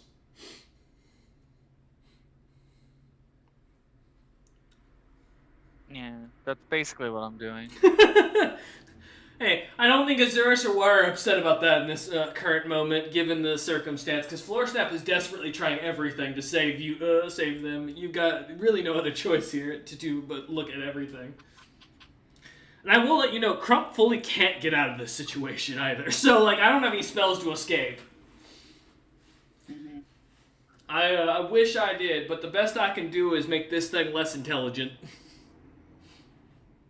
Hey, we can knock his intelligence to 0, maybe. I can't do it. Well, unfortunately, it's an undead, so it doesn't really matter too much. And this thing is a physical fighter as much as it's able to cast.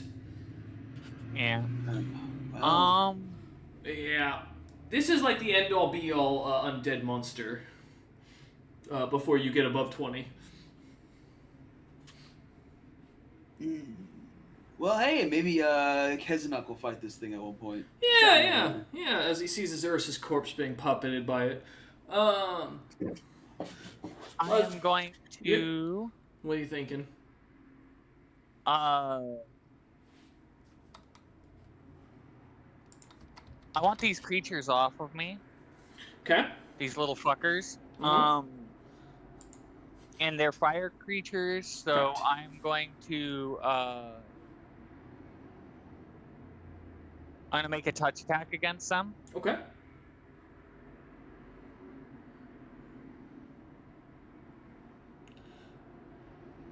Does a 16 hit their touch AC? It does not. Oh, they have higher than 16 touch? They have a 24 touch AC. Jesus Christ. Yep.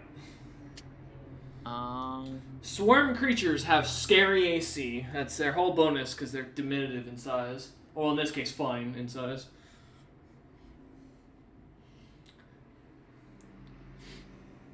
well, there goes my Frostburn, which is my only cold spell right now. Oh, wait. We're in the You Frozen hold the North, charge. right? Yes, you are. What's up? Oh, It's a melee touch spell. You hold the charge until it discharges. oh. Is it?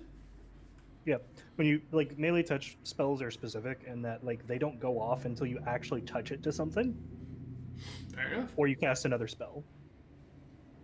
Pretty So you Yeah, can't but try I'm not again. gonna hit a 26 touch AC unless I nat 24. 20 or roll a 19. So I mean, that's fair. That's all. That is understandable.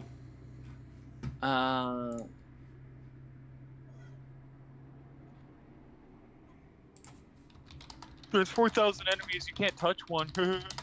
All right. I wrote 3.5 mechanics. I'm smart. I learned how to spell yesterday.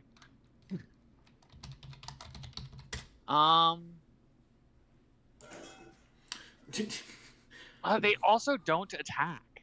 Nope. They just straight up deal damage. Yep. And And they like the darkness, it seems. Or you, because you're lit up in the darkness. Oh, they do provoke Yeah. whenever they enter your square. Correct. That doesn't really help you. No. So what are you thinking, man? Are they bugs or are they like little fire elementals? They are elementals. They're just in the shape of bugs. Okay. I know what I'm gonna try and do. Okay. I don't think this works on fire elementals, but it's worth a shot. I'm gonna cast Create Water. Uh-huh. and just drop it on them. Alright. Just douse them in water. I mean, you'll be dousing yourself as well. Are you cool with that? Oh yeah, I'm a Fey Fire. I'm not affected by that bullshit. I figured as much. I just wanted to note you'll be soaking wet. So like just for your kind of mentality, because it is cold out. Well, you don't have to worry about disease or sickness. If someone has electric spells, that will take into effect. Keep in mind. Or somehow. You do electricity. I was gonna say. Resistance 10 to cold. Yeah, unless they have like Hoarfrost or something like that. But yeah, perfect. Yeah, let me do a reflex save for them. We'll say against the spell, like a spell save. Oh yeah.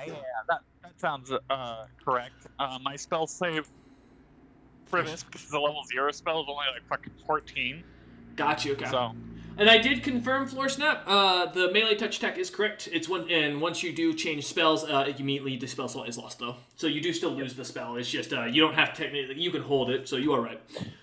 Yeah, you can just keep trying to make it until you succeed, theoretically. Yeah, until I roll 20. There's a 34 for the reflex save. Yeah, they might take half damage. They'll take half. We'll roll for that, and let's consider this equivalent to like a fireball, because I think that's the fairest thing of you just dropping a bowl of water on them. Because I don't think the spell has damage otherwise. No. So yeah, we'll just call it equivalent to what you would cast as if you were casting a fireball of the same level. They took 16 points of water. Yeah. Alright. 16 points of cold/water damage. It is an AoE. I don't know if that matters for swarms in 3.5. It is required almost to hit, for the most part. Cool, perfect. As the water douses a couple of them, you see a few of them drop to the ground. Their fiery bodies kind of dissipating in the water and leaving nothing behind as they turn to ash. But the majority of the creatures seemingly unfazed as you douse yourself in a ball of water, kind of doing an ice bucket challenge, if you will, feeling the cold of the outside as it hits your skin now, kind of leaving goosebumps as it does. Yeah, that's your turn. Yeah. Okay. Not much else you can really do, sadly. I can't really. Yep. That's the extent of what I can do to these creatures. Understandable. I don't have spells to deal with them anymore. That was understandable. All right. As Crump is up, then, unless you had anything else, man, immediate swift. No. No. Okay. I mean, I transferred information to our druid friend in the hopes that he can fight it. Oh, I also announced. Oh, it's also an undead if you got anything that does shit against that, I guess. Good thing I'm a druid and not a cleric. I know, it's the worst time to not have Kez around, huh? Yeah, right. Hey, druids sometimes have things against undead. It's just, Maybe, Oh! I just don't know. Crump is going to nod at that and look up at you, as that does help him, because that actually ruins one of the spells I was going to use. Of Touch Vidiocy does not work, because undead are immune to mind affecting. Shit. I forgot about that. Well, as May ends their turn, Crump Jr. is up.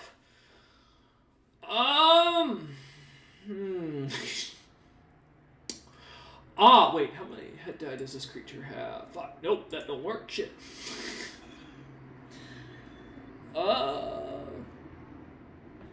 Let's see, wait, does this work? Out of curious, is that compulsion? It isn't! Perfect! Alright, Crump is going to do something. He is going to first let go of Captain Azurus, so he drops to the ground. Thankfully, you aren't high enough to take damage, so don't worry, but you are considered prone on the ground. I apologize. I mean, would it be okay since I can fly? Well, this is his action, so he's just plopping you. Can I just stay where I was floating in the air? I mean, I'm a genie after all. I don't think there's technically a rule for it, but sure, if you want to focus your flight speed, that's on you. That will count as your part of movement action for next turn. Never mind. I'll just stay on the floor. Okay. As you drop to being prone, he is going to cast Halt as he utters the word, yelling at the creature and staring at it. Now, there is one downside. My spell level DC is not high. It has to roll a nat 1 to fail this. Well. So, I can... Oh. I tried. I really did try for you. Shit. Alright, well, that's one spell done. Dropping you as a free action, so that's fine. Do I have anything else? What level of caster am I? I am... Shit, not high enough to cast that. Oh, that would have been really nice. I don't have 4th level spells, though. So, I'll be honest, Captain Azurus, you might die here, and I can't really do anything about that. So Crump is going to look down at you, a single tear in his eye, and he is going to go ahead and tap you on the face lightly as he does, as your head will begin to glimmer with a crown around it of what looks to be almost black onyx, having what looks to be the Slotty Islands designed slightly into it to kind of commemorate you. And as he does, you can take a +2 to your disguise and hide checks, and anything that is an immediate action, you get a +8 to your disguise and hide checks. And then with that, he is going to end his turn and immediately use his immediate action for his boon and smack Captain Azurus, causing him to be cast greater invisibility. Azurus, you are now invisible. Do I see that the greater invisibility works? You do, and you do see it, Crump holding his arms out as a single tear goes down his cheek and stares at the creature. Alright, as he ends his turn, May, go ahead. Sorry. It's very, very bad to die to these things, by the way. Yeah, it is. Yeah, it really is. Alright. If this thing kills you, we cannot bring you back. Yep. Captain Azurus, as Crump ends his turn with the immediate action, causing you to go invisible, what would you like to do? Question: with greater invisibility, am I or am I not allowed to cast spells? You are. You are, yeah, because its invisibility is the one that breaks. Okay. And this creature is a summoned monster that correct. is in front of us. Correct, yes. So theoretically, dispel magic could work against it if I rolled high enough. Theoretically. Do I know that this creature senses with the check that I made earlier?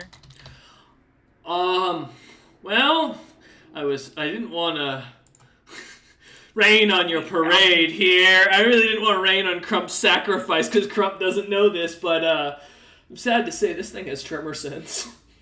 Well, if May knows that, she's going to tell the captain. If she doesn't, yeah. With that, I would say with the religion check earlier, yeah, you'd know that this thing has 60 foot of tremor sense. Get off the ground! It senses through the ground! Alright, with that, Captain Azurus, you're up. What would you like to do? So yes, theoretically, I could dispel this creature and send it back through its portal and whatever. Correct. It is technically a summon if you could beat the spell check on it, which is going to be 11 plus the spell level, and plus the caster level. What would that be? You can give me a quick spellcraft check, but this will count as an. No, I'll consider this as a free action for this one. So yeah, give me a spellcraft check. Yeah. I'll take Spellcraft or Knowledge Arcana. That is fair. The Spellcraft will tell you the caster level of the two individuals here. The Knowledge Arcana will give you what you need, what caster level is bare minimum for this spell. I like Knowledge Arcana. So that is a 27. So this is a 9th level spell from what you can tell. Okay. Which tells you the individual's caster level has to be around 20, which means the DC is going to be 11 plus about like 15 to 20 depending on plus 9. So I need a 39? Yes, to succeed this. Okay. Or a natural 20. Or a nat 20 on the check, yeah, correct. Okay. Let me see here. Yes you do. Let me double check. There. I will confirm real quick. I'm pretty sure you do. Because I know, let's see. Well, I don't know. Because I know for spells, it's, when you make, like, DCs, no, it's plus the spellcaster's level. You're right. So, yeah. Roughly, you're going to be looking at, basically, 11 plus 15 to 20. So, roughly anywhere between that puts you at 26 to roughly, what is it, 31? Yeah. Okay. There's a chance I could dispel this. There's a chance. That is assuming this individual wasn't stacked higher, of course. Got it. Do you have... Because there's a funny little thing. I believe it's... Where is it? It was called... It's something that boosts casting. It's true casting, I think. I think that's a feat, yeah. No, it's a spell. It's under... Where is it? Where are you, true casting? He's desperately looking for his savior. Yes, true casting. It's a 3rd level druid spell. You get a plus 10 on your next casting roll. Alright, so you'll cast that on yourself first? Yes, and then to dispel this fucker. Dispel, alright. Do you have other ways to boost yourself? The question is, can he survive another round of combat? No, because nothing that's probably a swift action or anything. Fair. Well, let me take a look. Now's your time. Now's your time as the nail-biter comes down to it. As Wara has already accepted his death and is looking for his new character. Now, I know that you don't particularly, like, you're not, like, you want Azurus to survive, but, like, you wouldn't be exactly heartbroken, but I want you to remember, if you die here... As Lucia gets cut, man! Oh, whoa, yes, that was some interesting lagginess. Yes, I understand. I have been told multiple times during the session that if I die, it's not good. I understand. Yep. Oh, that's right. That if you die, Crump dies to give you more motivation. Well, no, yeah, because Wara and Crump can't be saved, basically. They're stuck there with you. Okay, so I have a plus 10 from that spell. I gotta roll, so it's a d20 plus my caster level, and then the additional 10. Yep, it's a plus so 10. There is a chance. Mm-hmm. I believe in you, sending you all of my luck. Hey, do you have a summon spell? No. Damn. All right. Let's see what you got.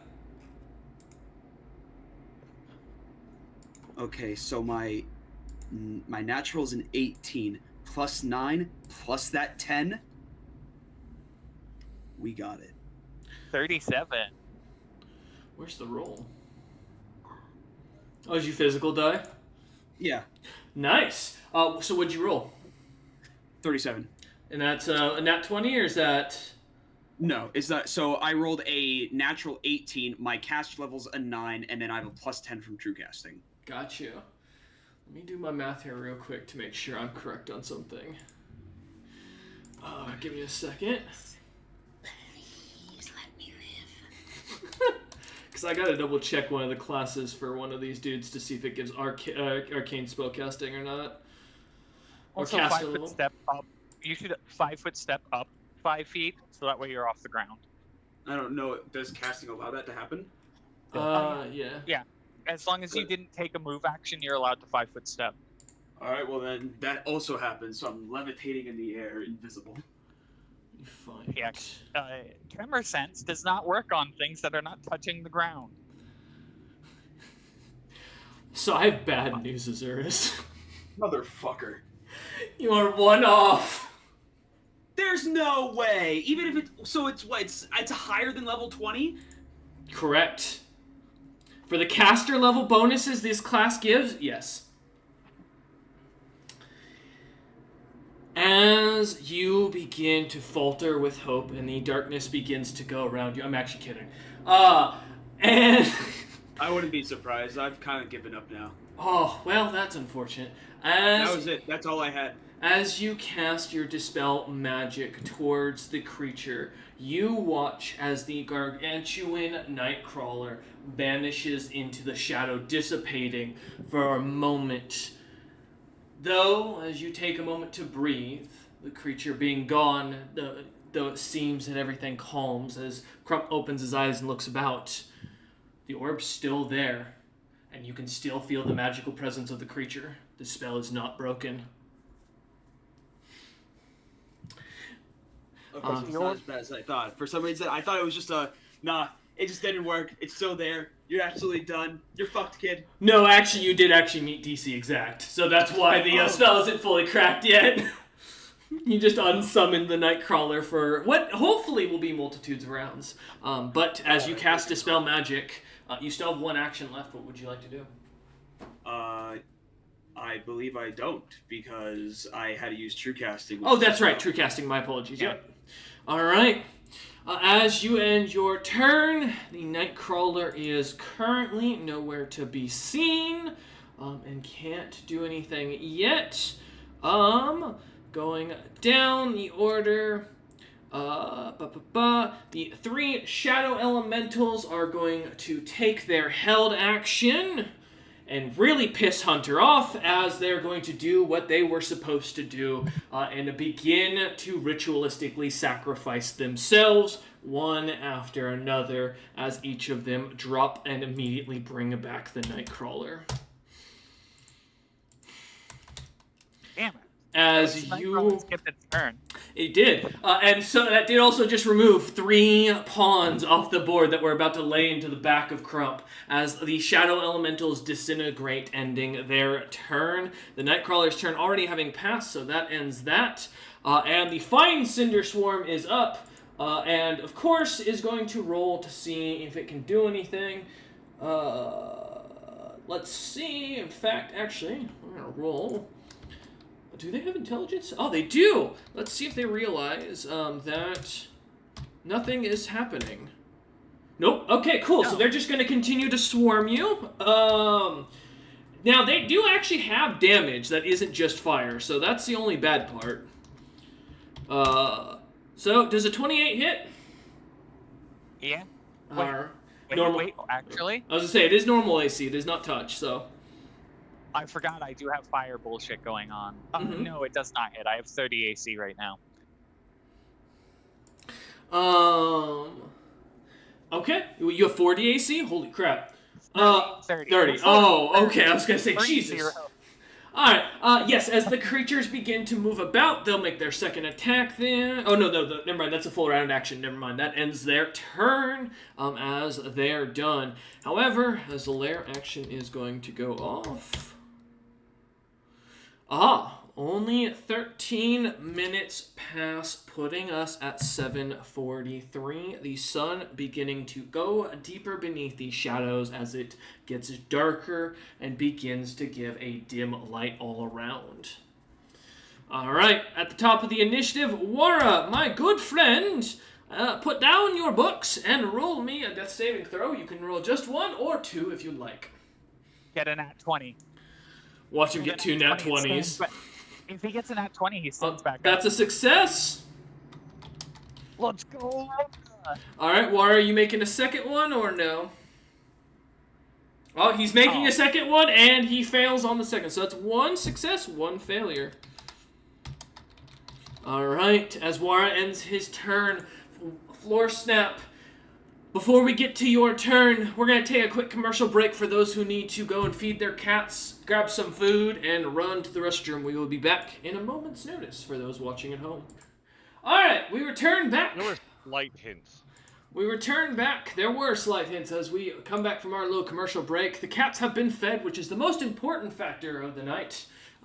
As Floor Snap continues to enjoy his space cats that are actually like 30-foot gigantic frog-like creatures that just devour human beings through their insanity. But to him, they're cats.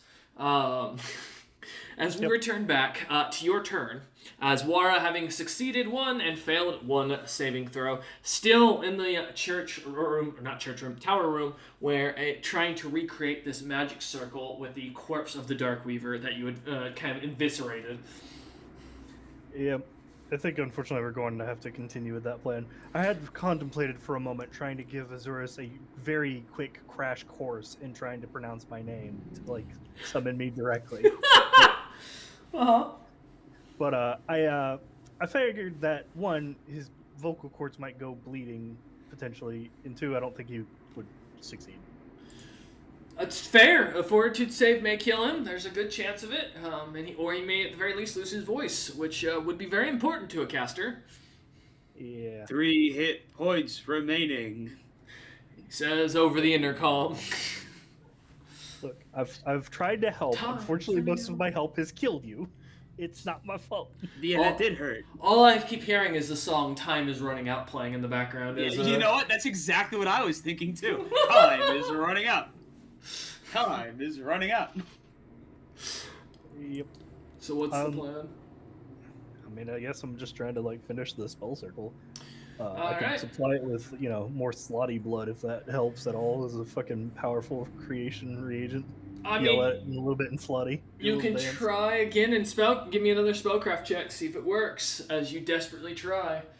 However, your slotty magic can be very random, so, I mean, if you're willing to take the shot, you're welcome to speak to it. Just let me know what you want to say. That's 17, so that's not working. Alright. So what are we thinking? What will you chance the world falling apart for? What if you spoke to the circle of magic? That's what I was trying to do. What if you spoke to the Nightcrawler? All right, you know what? Fine, fuck it. I like turn of your turn, vacation. I like turn to the fucking circle. Dark Tower his ass. Be like, stop breathing or something, you know? Well, I don't think that fucker is gonna be. Well, susceptible something to that. It's an undead. It doesn't breathe. Something. Fall apart. There you go. What are you thinking? Are you gonna float back up to May?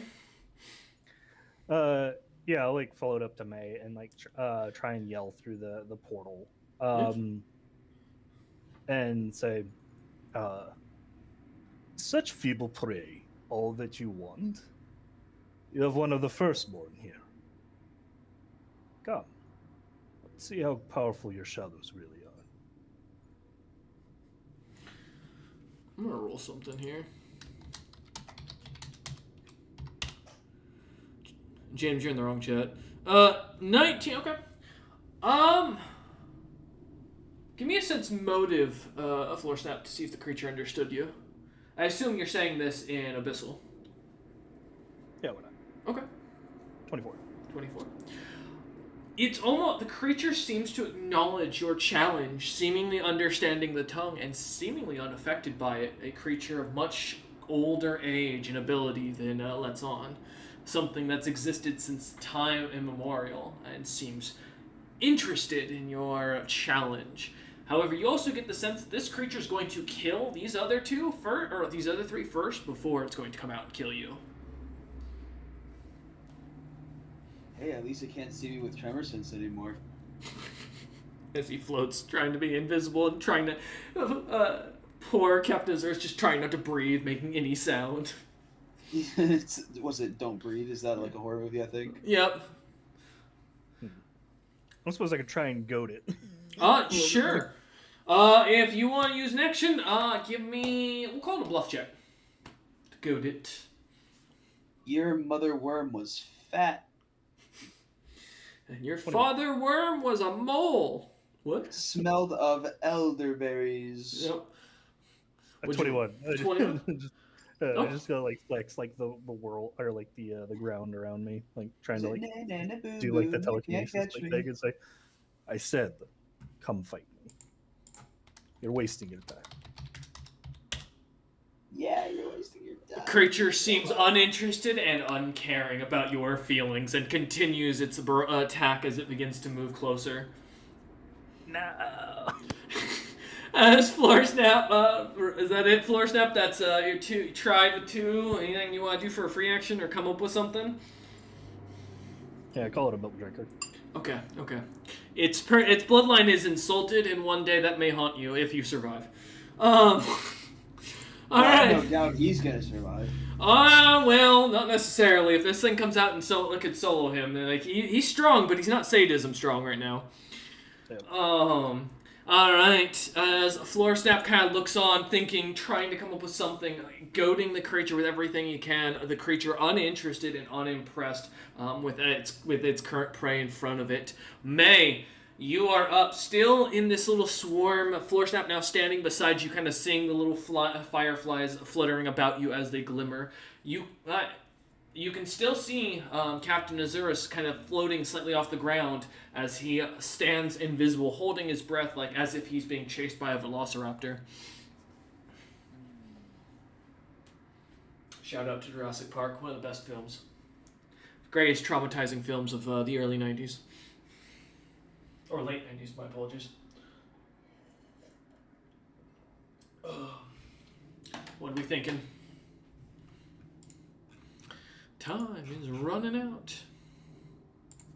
I'm gonna find that song later.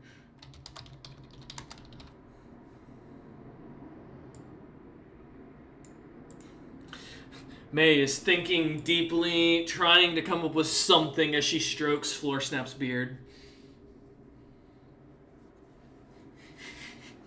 You know, at this point, we're fucking mercenaries. I have nothing I can do to help Captain Azurus. I can barely help myself against these little bastards, and I know they're gonna go after Floor Snap if anything happens. So I'm just gonna cast Greater Invisibility on Floor Snap. Okay. Floor Snap, you are now invisible. Cast Protection from Evil on us if you can. I cannot. Mm. I did not take that spell. I didn't prepare that spell. I can, but I can't. It's understandable. I didn't do it.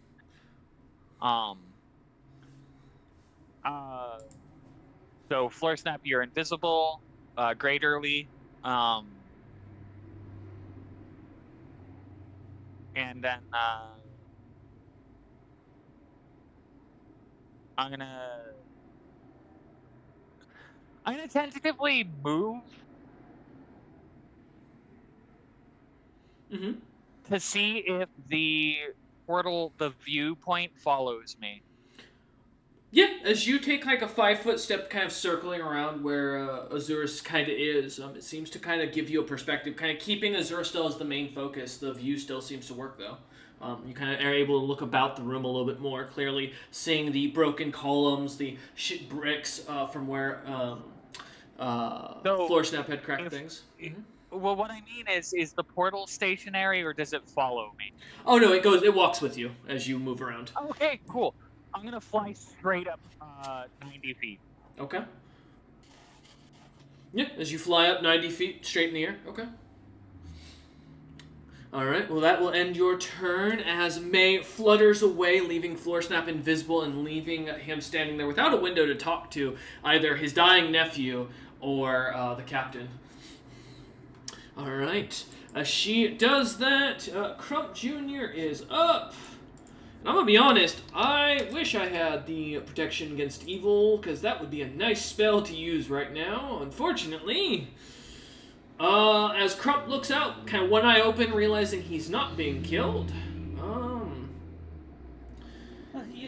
This is an evil summon, huh? He's going to cast Detect Thoughts on the creature in a hope to understand it better. Protection. Do I have that? Yeah, please do, because I have, like, Detect Undead, but not anything of help here. Oh, wait, no, it's undead. It's immune to mind affecting. Well, shit. Never mind. Oh, do I have to touch the creature to do that? Oh, it's also mind affecting. Oh, shit. I can't. I literally... you know what, Captain Azuris? I don't really have much that's going to help us in this situation. Don't worry, I don't are have... all mind affecting. Yeah. This is kind of worse. I don't have like, protection from evil and stuff like that. Yeah, no, I know I can use illusions, but the problem is this creature's tremor sense kind of sees through anything I can do for it. Tremor sense doesn't inherently invalidate illusions. Depends on how you set them up, but technically, yeah. Wait, what does this do? It's still, if it was blind, sure, but it's not. It does have blind. blind sight. It does not have blind sight. Oh, no, sight. it does not. No, never mind. That's dark vision. Thank God. It uses dark vision, yeah. So it is still subject to visual illusions. Actually, you know what? I've got something. Crump is going to go ahead and cast Mirror Image on Azuris and make... making sure... Do I need to... Okay, cool.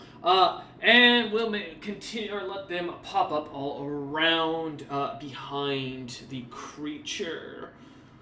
Which is about the best I can do. How many can I do here? And they're all saying classic Azuris one-liners like, "You scurvy dog, I'm a drown ye," and stuff like that. Exactly.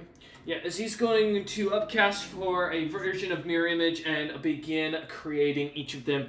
The four of them appearing around the worm on the other side of it, looking like Azuris as they wave around a flaming sword, shouting at it and warning it.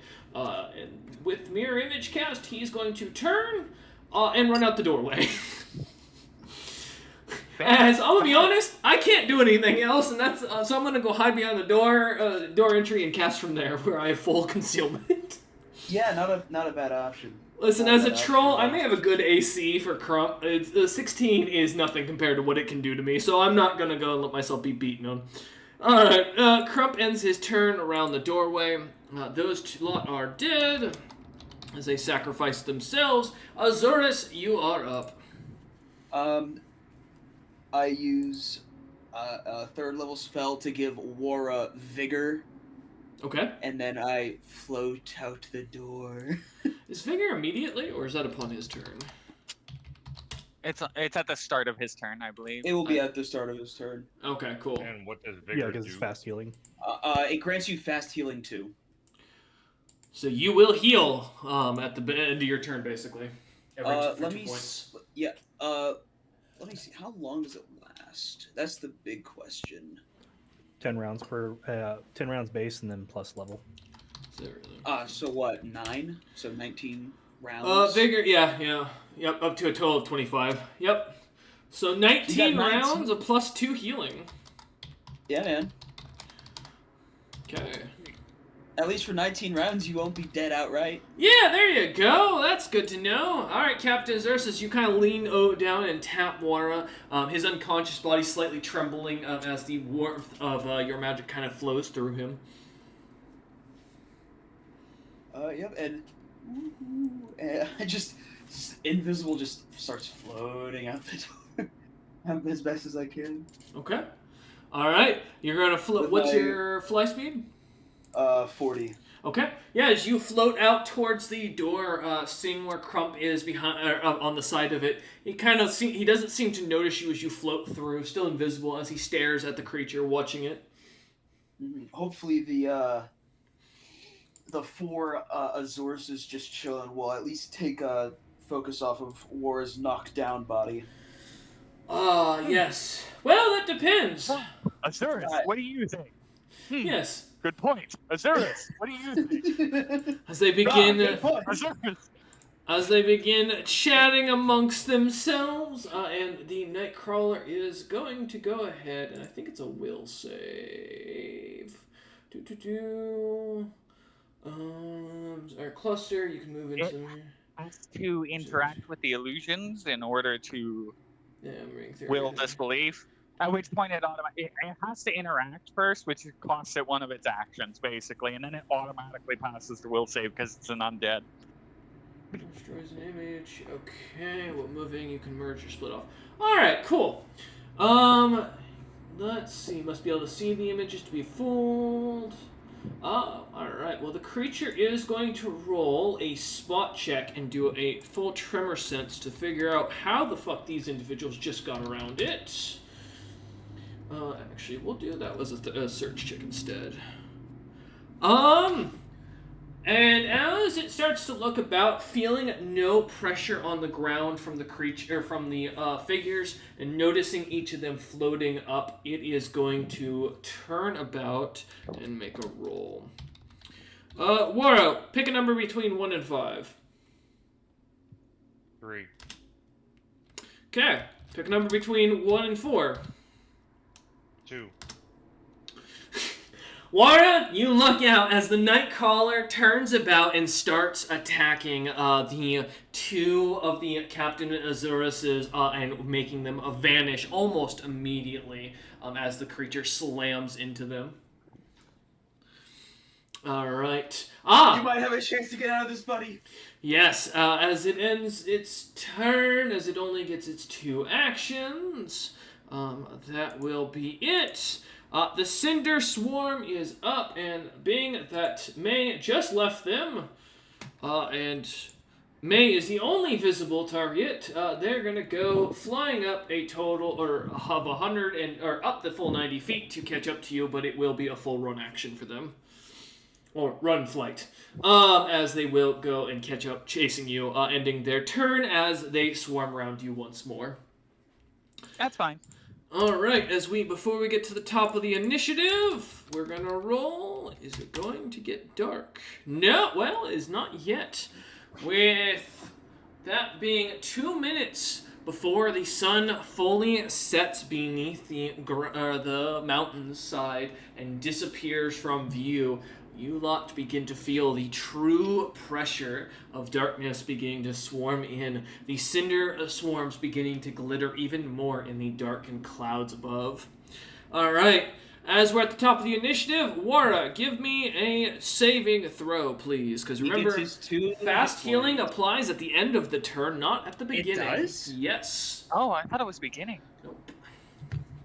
From what I understood of fast healing, it is just like regeneration, always going to come at the end of one's turn. Oh, well, that's a fucking success.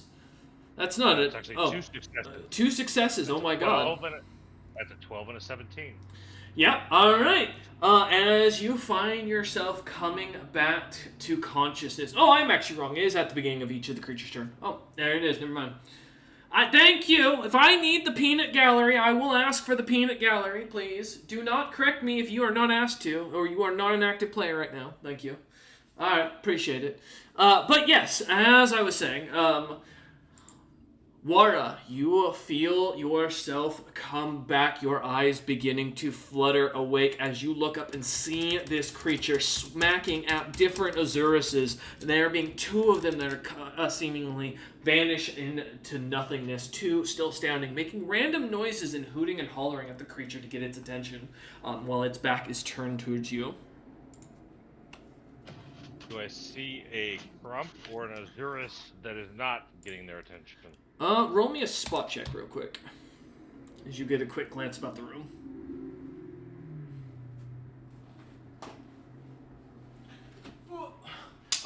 With an 18, you do see a Crump's head kind of slightly sticking out of the doorway into the tower, about 35 feet back to the doorway that you had come in originally. No signs of another Captain Azurus, though. Since I am prone, Correct. and it would take a full action to stand up, screw this, I'm crawling to that damn door. Which means half movement speed of 25 feet. So that would be technically 12 and a half, so that is 13 feet worth of movement. No. A single action to stand up. Oh, my actual movement speed is 50. That's why I said 25. Oh, okay. 20, got you. Yep, as you crawl your way over the 25 feet, getting halfway almost out the room, seeing Crump kind of poking his head out as he looks at you, as you quietly crawl through the debris. Yeah, you could move again if you wanted. And I continue to move to get the fuck out the door. Alright, so you crawl the rest of the way out, coming around the doorway and kind of hiding behind it as you take full cover, ending your turn. Alright, as you stand on the left side of Crump away from the doorway, the darkened shadows outside, it seems to be getting bleaker and darker outside as you look about, Wara, and begin to see eyes everywhere in the shadows. Alright, as you end your turn, Floor Snap, you are invisible and once again alone. What would you like to do? Around me are familiar faces. Alright. I kind of like clock what May is doing. Think for a second. I think have like a bit of an epiphany moment of you. I'm again shoving May towards like the range of what the localized weather nonsense that we're going on to hopefully get her to like the actual sun itself. Okay. I'm being catapulted at the sun. Alright, yeah, sure, go ahead and give me a roll and let's see how many feet you can launch her. Yep. Just making just 6 consecutive bull rushes against their like non-resisting thing, which is just like her base strength mod, because if I remember right, Feral Ladrin are like medium. Mm-hmm. Yep. So I rolled it all, it's 285 total feet. Okay, let me double check something. I have to do math. Well, I have bad math news. So, May, how much you went your full movement, which was how much you said? 90. 90? Okay. Let's just say we'll divide that in half. Alright, minus 90, minus another 285. You have roughly about 2,000 more feet before you'll be above the starting of the darkened cloud lines. This is a very large planet, and this was something I have been bothered about by, and you can thank Grumpy for this, as I've had to do an atmosphere number before, so this has actually been established. For those players wondering at home, the material where you're standing at, which is considered the lowest point of the ground, is 39,000 feet from the atmosphere breaking point, which means that you have to make it about 19,000 feet to make it to the cloud line. So we got a little bit of distance to cover. Floor Snap. Yeah, but every little bit gets us closer to sunlight. It's true. Which is more minutes. Yep, that's true. That's 285 though feet you get launched up, with a good bit of distance still remaining. Yep, that's the whole action. Okay, all right. May, I assume you're gonna fly up the full 90 feet. I have good news. I can sprint in this form because I have perfect fly. Oh, perfect. What do you got? And so, what's your distance? So let me double check to make sure I don't have any other EX abilities or feats that would assist in this. Okay, no. So I move 360 feet closer to, and I'm starting at this point. I'm starting to arc and angle myself towards the direction that the sun was. Okay. Because this is, I hate to say it, this kills several birds with one stone, and that it's it gets me out of danger. And if I can actually make it to sunlight before Captain Azurus dies, I can protect him. That's true. All right, fair. As you fly higher, kind of continuing arcing your way as much as you can, trying to get to the sunline as soon as possible. All right, as you continue up through the air, the darkened sky as the party begins to do their last-ditch plan. All right. With that, May, anything else, immediate or swift actions? No. Okay. All right. With that, then we move on to Crump Jr., who's up. Who at this point is starting to run low on any decent spells he has. I can't really help you, Wara. I can put you into a magical slumber if you'd like, but that's about the best I can do. Ooh. Let's see. Does he have a bag of holding? Sadly he does, but that's not going to help in this situation. Oh. He could put Wara in the meat chest and then carry him. Oh no. Wara would be yet another different plane of existence. Crump is going to cast a zone of silence around him, and specifically around Warren, where he thinks Azura should be, and he is going to speak as his secondary action. Go, all right, guys, we got a plan, right? We're not just gonna die. My plan is to meld into a tree and wait. Captain, we're fucked, aren't we? As he looks about for the invisible individual's voice. Crump, I ain't gonna lie to you, this is a rough situation we're in. If I had the spell slots, I could hide us better. But yeah, I used all my spells to try to dispel it, and that didn't work. I understand, Captain. I've only got a few of my second and first left. And I don't have anything that does anything about that against this creature. It's been good working with you, Captain. As he turns and starts to look in towards the room and get the creature's attention by waving his arms. Crump's about to do something stupid. Good. Yeah, I was just gonna be like, yeah, we could just like hide till midnight and try to, break through, but I guess that's fine. As he ends his turn, trying to get the creature's attention, not realizing that, not remembering that the zone of silence will completely mute him and make it so the creature can't hear him, he shouts at it loudly, ending his turn. All right, Captain Azurus, as Crump ends his turn, you're up. All right. 2 minutes to full darkness. Let's see here. I'm trying to double check to see if I do have any spell that can actually hide us. But, because it might be my 4th level spell, though, that does, and I'm out of those. I say, Wara looks beaten to hell, so just kind of keep that in mind. Though, again, so do you, so to be fair. I forget you're on 3 HP yourself, so... Yeah, it's not like I'm doing well, either. Doing better than I am. For now. I mean, that's true. You are at 2, and I'm at 3, so... Marginally better. Yes. Shit. How am I gonna get us all out alive?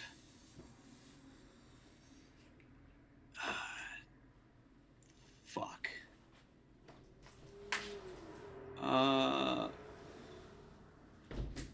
Do I have a spell on my necklace that can do anything?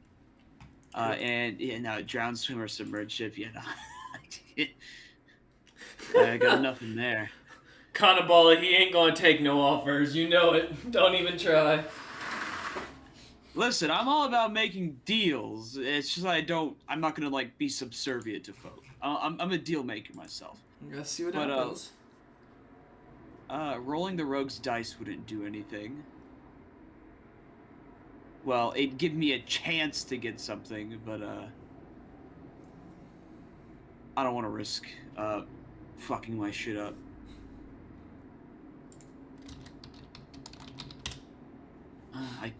I wonder if I could.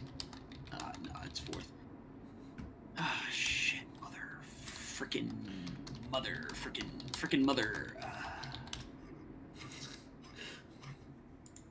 Why do we have to be here? Oh, wait. Okay. I might have something. It's a 2nd level spell. Let me try to get more information on it.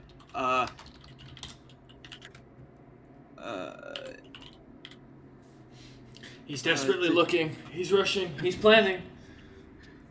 How many people?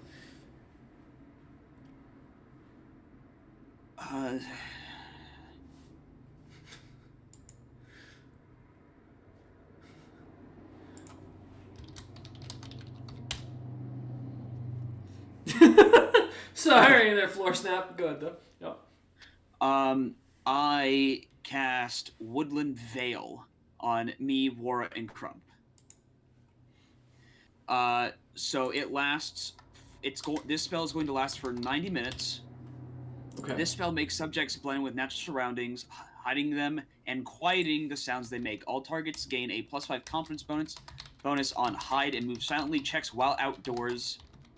The spell has no effect in urban settings or indoors. So good thing we're outside. Mm-hmm. So those affected by the spell can see and hear each other and themselves as if unaffected by the spell. And if any of the people move more than 30 feet away from me, they lose that bonus. But if we all stick together, we can get a bonus to hide and move silently as we try to escape. All right. Fantastic. All right, as you begin to cast this spell, the quietness of Wara and Crump's footsteps kind of becoming even more imminent as Crump kind of continues to try and shout and seems to be almost naturally getting quieter, as if seemingly the spell takes effect immediately. Crump, we're sneaking out of here. It looks at you and goes, "Oh, thank God! I thought I had to sacrifice myself." Crump, it'll be a cold day in hell if I ever let you die. Oh, it'll be a warm day tomorrow when I do it for you. As you cast your spell. All right, are you going to start moving away, or are you going to hang out with them for the time being until... Not beating the allegations no, at all. No, not at all. Well, because the only thing I can move with as them. I moan, that's true. Get a room, you two. There's more bones. Wara, I'm not leaving you either. Come on, man. Because I can't move because I have to stay within 30 feet. So unless we're all moving together, I can't exactly move. Yep. Allegations be damned. The captain's going for a 3-way. Mm-hmm.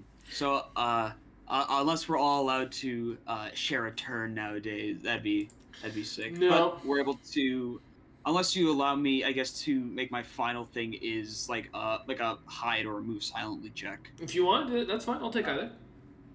You can technically prepare actions to move when they move. Is that true? It just costs you your reaction, basically. Yeah, your opportunity attack. Because we'd all need to move together.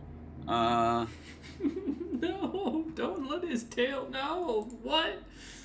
Oh, actually, question: does Crump did a zone of what? Zone of silence. So nothing can be heard. Is it static or does it move with him? It is. It stays here. He cannot move it with him. Okay. Yep. All right. Then I will hold that action to move with the rest of the group. You'll prepare the action. Okay. Yeah, prepare the action. Because held actions end at the end of the round. Technically, prepared action goes until your next turn. Something like that. All right, cool. Yeah, I'll prepare. Perfect. As you prepare yourself, kind of watching and looking at the other two expectantly to begin moving. All right. As you do, ending your turn, the Nightcrawler is up, and well, now Crump gets to call it between a D3, so I'm gonna go with the 2. Well, isn't Crump outside the door? Yes, but he can still be seen because he's poking his head in. That was the whole joke. He keeps doing so. Try and look at the thing. All right, and finally, as the creature lays into the last of Crump's mirror images of Azurus, they seem to dissipate as the creature looks back and turns, staring straight at Crump with an irritation in its eyes. However, that does end its turn. Alrighty, the Cinder Swarms are up, and seeing that May has decided to go way too high, they are not interested in chasing a meal into the sky, and are going to go back to where they were. Returning back to the ground and going back to their little area they were at before as they end their turn. And lastly, and sadly, we are now in utter darkness, gentlemen and ladies. Which means I will start rolling at the top of the initiative. Oh, that's not good. Alright, well, 19 new shadow elementals will begin popping out into the court of the castle in the Shadow Realm. However, they will be at the end of the initiative as they begin. Let me put them up. Give me a moment. Hey, cool. I've already got them subsectioned into sections of 4. This will be great. 12, I don't even think I'm in their line of... No, these are in the shadow plane, and unfortunately in the courtyard, about 40 feet from Captain Azurus, Wara, and Crump. So, unfortunate, this will not be fun. That's 16, so that's 3 more. Cool. All right. As the 19 of them begin to take on the form, shaping themselves, blades in hand, as they begin to look like the Crumps. What are you doing? This is the courtyard, right? Yes. I was just checking the distance I would be from the castle. Okay. So that means my coin of daylight is still chilling out there. Correct, which means they are currently vulnerable, and those popping out of the ground will find themselves stunned around it.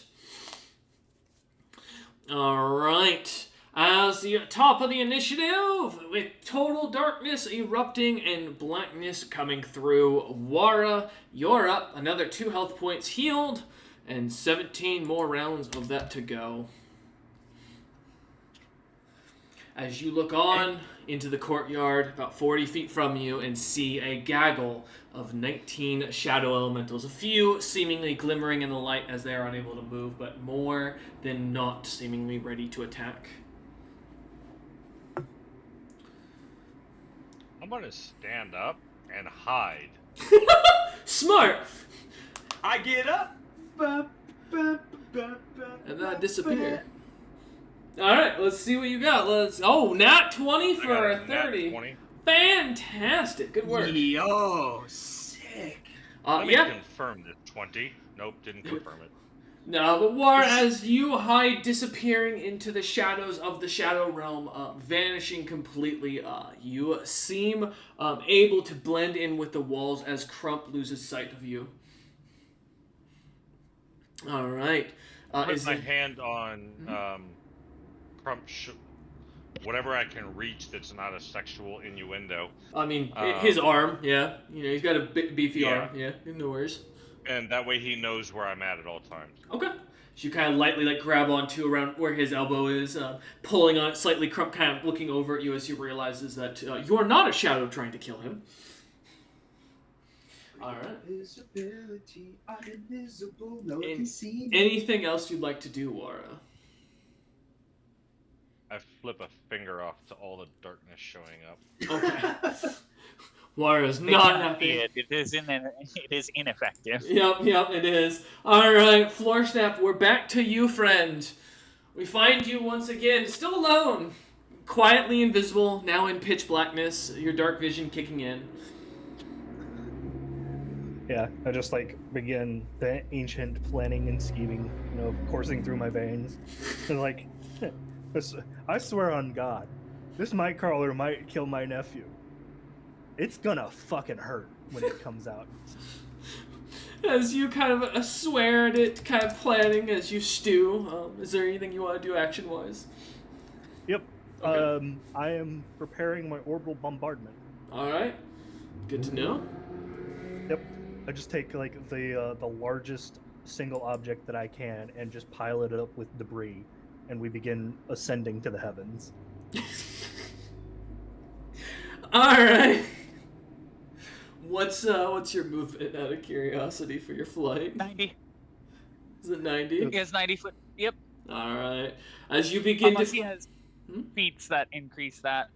Nope. Okay. As you begin to flutter up the full 90 feet with your telekinesis, feeling a hand kind of pulling you with your amalgamation of stuff you kind of gathered from around the broken down little castle, some bricks, some wood. But yeah, as you float up the full 90 feet. All right. Yep. And I just begin preparing just the largest massive objects that I can to drop on this poor fuck. Okay. As you end your turn, the shadow elemental there is dead. May, you are up. Yeah, I'm 360 feet closer to the mountain. All right. Because again, it's the only thing I can. Well, where's the village? Is it towards the mountain or is it away from the mountain? Back the way you came, so away from the mountain. You'd be going back north. The mountain technically slightly south. So, all right. As you continue flying that way. The sun. I'm gonna head towards the sun. All right, continuing heading straight up into the sky. Okay. As you flutter higher and higher, the cold hitting your face as the water from your eyes begins to drip and freeze away as you continue flying higher. All right. That ends your turn. Crump Jr. is up, and he is going to go ahead and hide like a You're supposed to be good at this. Well, that's technically. I thought he was. So is it something he's invested into? That's a skill or a bonus thing he has that he kind of wasted to do on someone else. That's a 14. Along with the +5? Oh wait, my dex is higher. Hold up, wait, no. With the +5 and the new dex, that's actually an 18. Okay, never mind. All right. That's not too shabby. As he begins to hide and move forward about 25 feet. Are we all moving together, or is he leaving me? That's up to you if you decide to follow him. He is moving towards, the shadows. Moving towards the shadows? Correct. He can affect them with his mental ability, so it's like he might be able to recruit us some soldiers to save your ass. It's very possible. I'll stick with war for now. Okay. As he heads up 25 feet, still staying in your thing, and Crump is going to then... Let me double check. I'm right. If this spell is, I can get us out. Since he moved, my hand left his arm and went to the captain's arm. Okay. Well, wait. Well, to be fair, because of this spell, I do know where you're at. Alright, let's see. Yeah, that's true. Are shadow elementals considered immune to mind affecting? I hope not. I can never. Remember if elementals are or extraplanar are. They're not. Yeah, they're not. Crits. And incorporeal sadly does not get any bonuses. Cool. Alright, fantastic. He is going to go ahead and cast Charm Person as they seem to be taking the crystal giant form. They're not technically humanoid, but we're going to see if he can pull something out of his ass. Crump, you got this, man. So it is if the creature's... Alright, cool. So that's going to give it that. Alright, let me roll for it. Oh, you're not going to be happy about this. This is not going to be a good roll for me. Oh, fuck me, of course. Now I nat 20. Yeah! No. Yeah! Bad. That's the elemental save. No! I thought that was something Crump was doing. As Crump wastes his only 4th level spell, and of course it wouldn't have worked anyways because they're not humanoid, but the creature saves against the spell as Crump looks at it and in utter disarray looks back at you, Captain Azurus, and goes, "Run." As he ends his turn. Well, good thing I'm invisible. Well, and it's a good thing it's your turn, Captain Azurus. All right.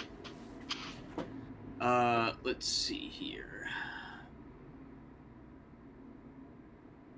So we are about 40 feet from a group of 19 shadow elementals in the courtyard, and next to a door that houses in it about 35 feet away a gargantuan nightcrawler.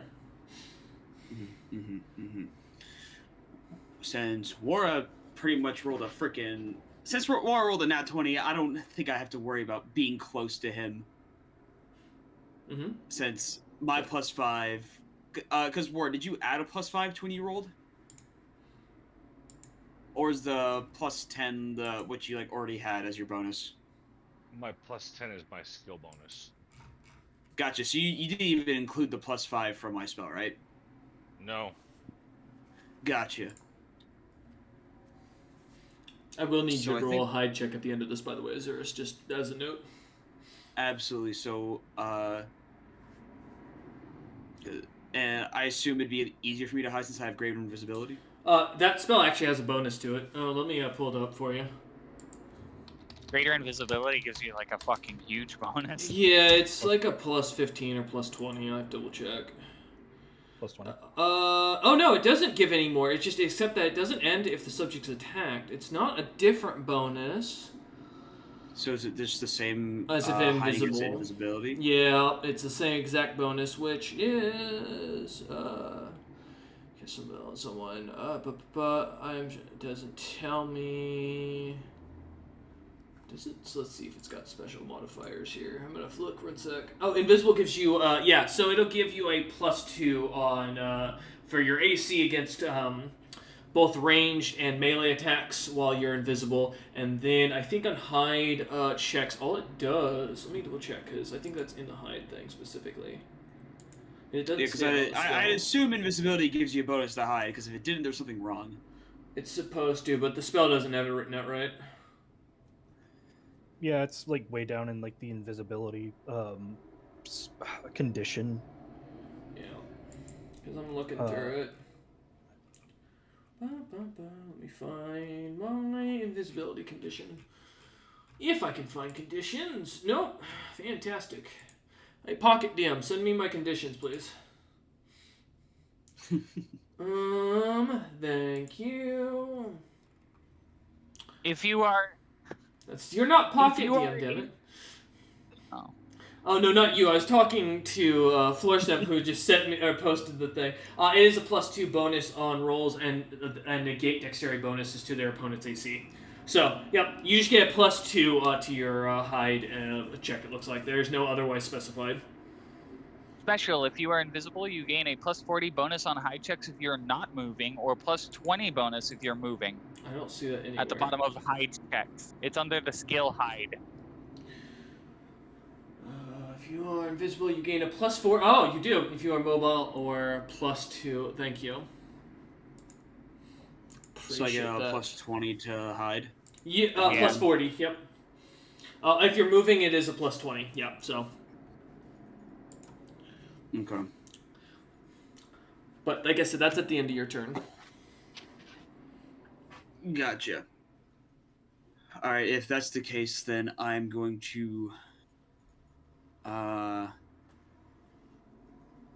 And is hide gonna be a action, or is it just something I have to do? This is something you have to do and relate to the creatures around you. Okay. So if that's the case, then I'm essentially going to... also, I know I'm asking a lot of questions. Yep. If with perfect, since I'm a djinn and my flight isn't is like a supernatural ability. It doesn't really make sound. If I were to, and since I have perfect maneuverability, I can run, fly. Correct. Does that make sound? Technically, there is a whooshing sound of air passing by you, so yes. Fair enough. Okay. And your body would technically still make noise as it moves, so yeah. So, as I'm going to just do my normal fly speed up for both my movement action and my my extra action, since I'm not going to do that. So, what's the 80 feet in the air? 80 feet, all right. And then I will roll the hide check. Which will be... Where's hide? Okay.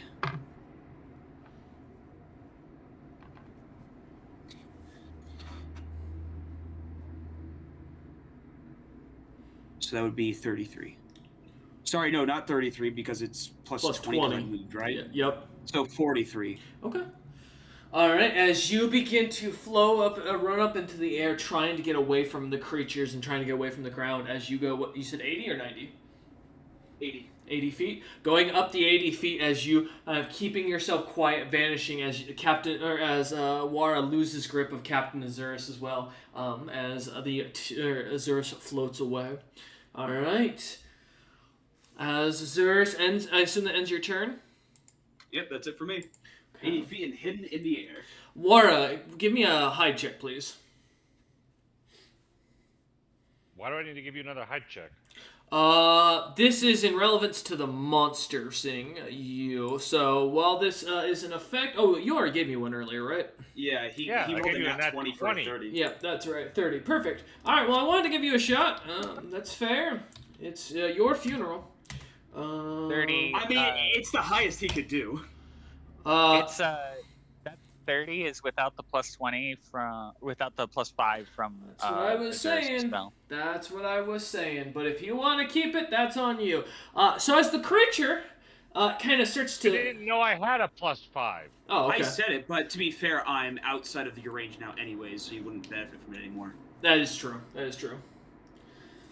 Yep, nope. So, that being the highest he can get, then, as the creature begins to sniff at the air, and the Nightcrawler is going to shove through the doorway and wall, taking its full 30-foot movement, or rather, 60-foot burrow into the ground, and popping out the other side as it comes out of the ground, looking about. As it does with the burrow, that it still only its movement, it is going to look about. And as I think I need to roll for Crump as well, real quick, to see if you can see Crump. Well, that's a 19 for a nat 20 minus 1. Wow. Now, doesn't that hurt? All right, so I'm gonna roll. Wara, pick 1 or 2. 1. Okay. Wara, man, you've got the picks tonight. You got some luck as you kind of look at the creature, glaring at it, grimacing as you do. It seems to not notice you as you flip it the bird, as it turns its attention over towards Crump as he kicks a rock, and it is going to make an attack on Crump. Man, Crump is just getting fucked by rocks lately. I know, right? Oh, and that's a 35 to hit, which does hit my AC, unfortunately, even with the bonuses. This will be a bite. That is 34 points of damage. And Crump's dead. Crump drops as the creature bites into him, tearing and shaking about as you hear screams of pain as the body morphs back from the troll form. As it does, Crump's HP draining as the creature tears into it, dropping and leaving nothing but this bloody mess with giant holes through its gut. As Crump lays there, dying as the creature ends its turn. Well, if I get out of this, looks like I have to get a new cohort. Wow! Doesn't even try to go to help the guy outright. Just, oh no, he's dead. Fuck him. Man was willing to save you, and you abandoned him like that? Man, I don't even feel bad about doing what I'm about to do. From what you said, it sounds like he's done. From what I've been hearing this entire session about, if you go down to one of this fucker, you're done. Well, if you die to this fucker, yes. Okay, so he's not dead. He's not dead just yet. Correct. Okay. Because I thought he was dead. No, there's something else they mean. Yeah. Because he wasn't grappled yet. That's the problem. Okay. You're gonna see. Well, actually, wait.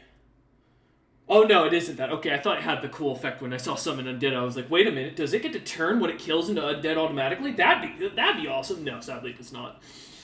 As the creature ends its turn, tearing apart Crump, leaving him in a bloodied mess as it turns about, looking and smelling in the air, looking for Wara or Azurus as it ends its turn. The Cinder Swarm is up and going to end its turn by continuing back down to where it was sitting at earlier, since there's no targets to attack. And then we get to the Shadows, who are going to start rolling to see if they can spot Azurus first. And the only thing is I have to crit, so that's the good news. The bad news is there's 19. So do any of them spot Wara? The first motherfucker spots Wara. My God, I'm sorry, Wara. These guys just don't like my rolls tonight aren't on your side. As the first one who does. How does a 28 beat a 30? It's a natural 20. It's still. Yeah, it's it's also a nat 20. So the ruling I use on it and how I go with it is it's the most latest nat 20 in this case. So in the case that if Wara then re-hid with a nat 20 again, he would automatically be hidden from all of them. And they'd have to again nat 20 to see him. Because otherwise the creature wouldn't physically be able to. So this, again, a nat 20 in skill checks is considered not always an auto success. Well, let me double check. I don't remember what 3.5 rolls were, if they were auto successes or not. They have no bonuses or anything. They're just bias you can roll. Yeah, I think it is. Any kind of success bonuses. Let me double check for it. Because I know there is a ruling on opposed checks. And opposing checks the higher result. No, yeah, in this situation, never mind. In the case of a tie, the higher skill modifier wins. Wara, what's your modifier? Is it above a +8 to your hide? Yes. Then yes, you do stay hidden. Okay, perfect. Alright, then yeah, never mind. You do stay hidden as the creatures look about for you. Now they're going to do the same check to see if they can spot Azurus. Because guess what, motherfucker? They can fly. Yeah, but I also rolled plus like a 40 plus. I know. But I'm still going to roll for it. Because technically you're the only other thing they can see, and if they don't go spot you, which not going to happen still, with that, even with my +8. Alright, well, now you can plan a new cohort, because I can't save Crump from what's about to happen. Yeah, no, I get it. So, like, we're just going to roll. Luckily, they only all get one hit, so that's only 19 d20 plus 6. What's my AC right now? Oh, God. Well, that's a lot. That's 3 nat 20s. We're going to just roll those to confirm. Don't forget the one nat 1 in there. Yeah. Nope. All right, cool. Well, so, shockingly, let's see. 2 miss. So, now, I'm going to roll this, because, who doesn't like big numbers? But Crump is as dead as a doorknob, as he drops and gets beaten on as his corpse is completely degraded and cracked down on. Beaten hard and almost killed as his body is left as nothing but a puddle of meat. As poor Crump finds himself completely failing his death saves. As the body crumbles all together and things begin to look at their worst. We're going to end session here with May flying up into the air, Floor Snap trying to figure out what to do currently, and Wara and Azurus doing everything to survive being hit. We thank you all for watching. We hope you've enjoyed, and we will see you next time to finish out this combat. Hopefully, as we see fit, or as the game will see fit, or rather the dice will see fit. Thank you all for watching, and we'll see you next time.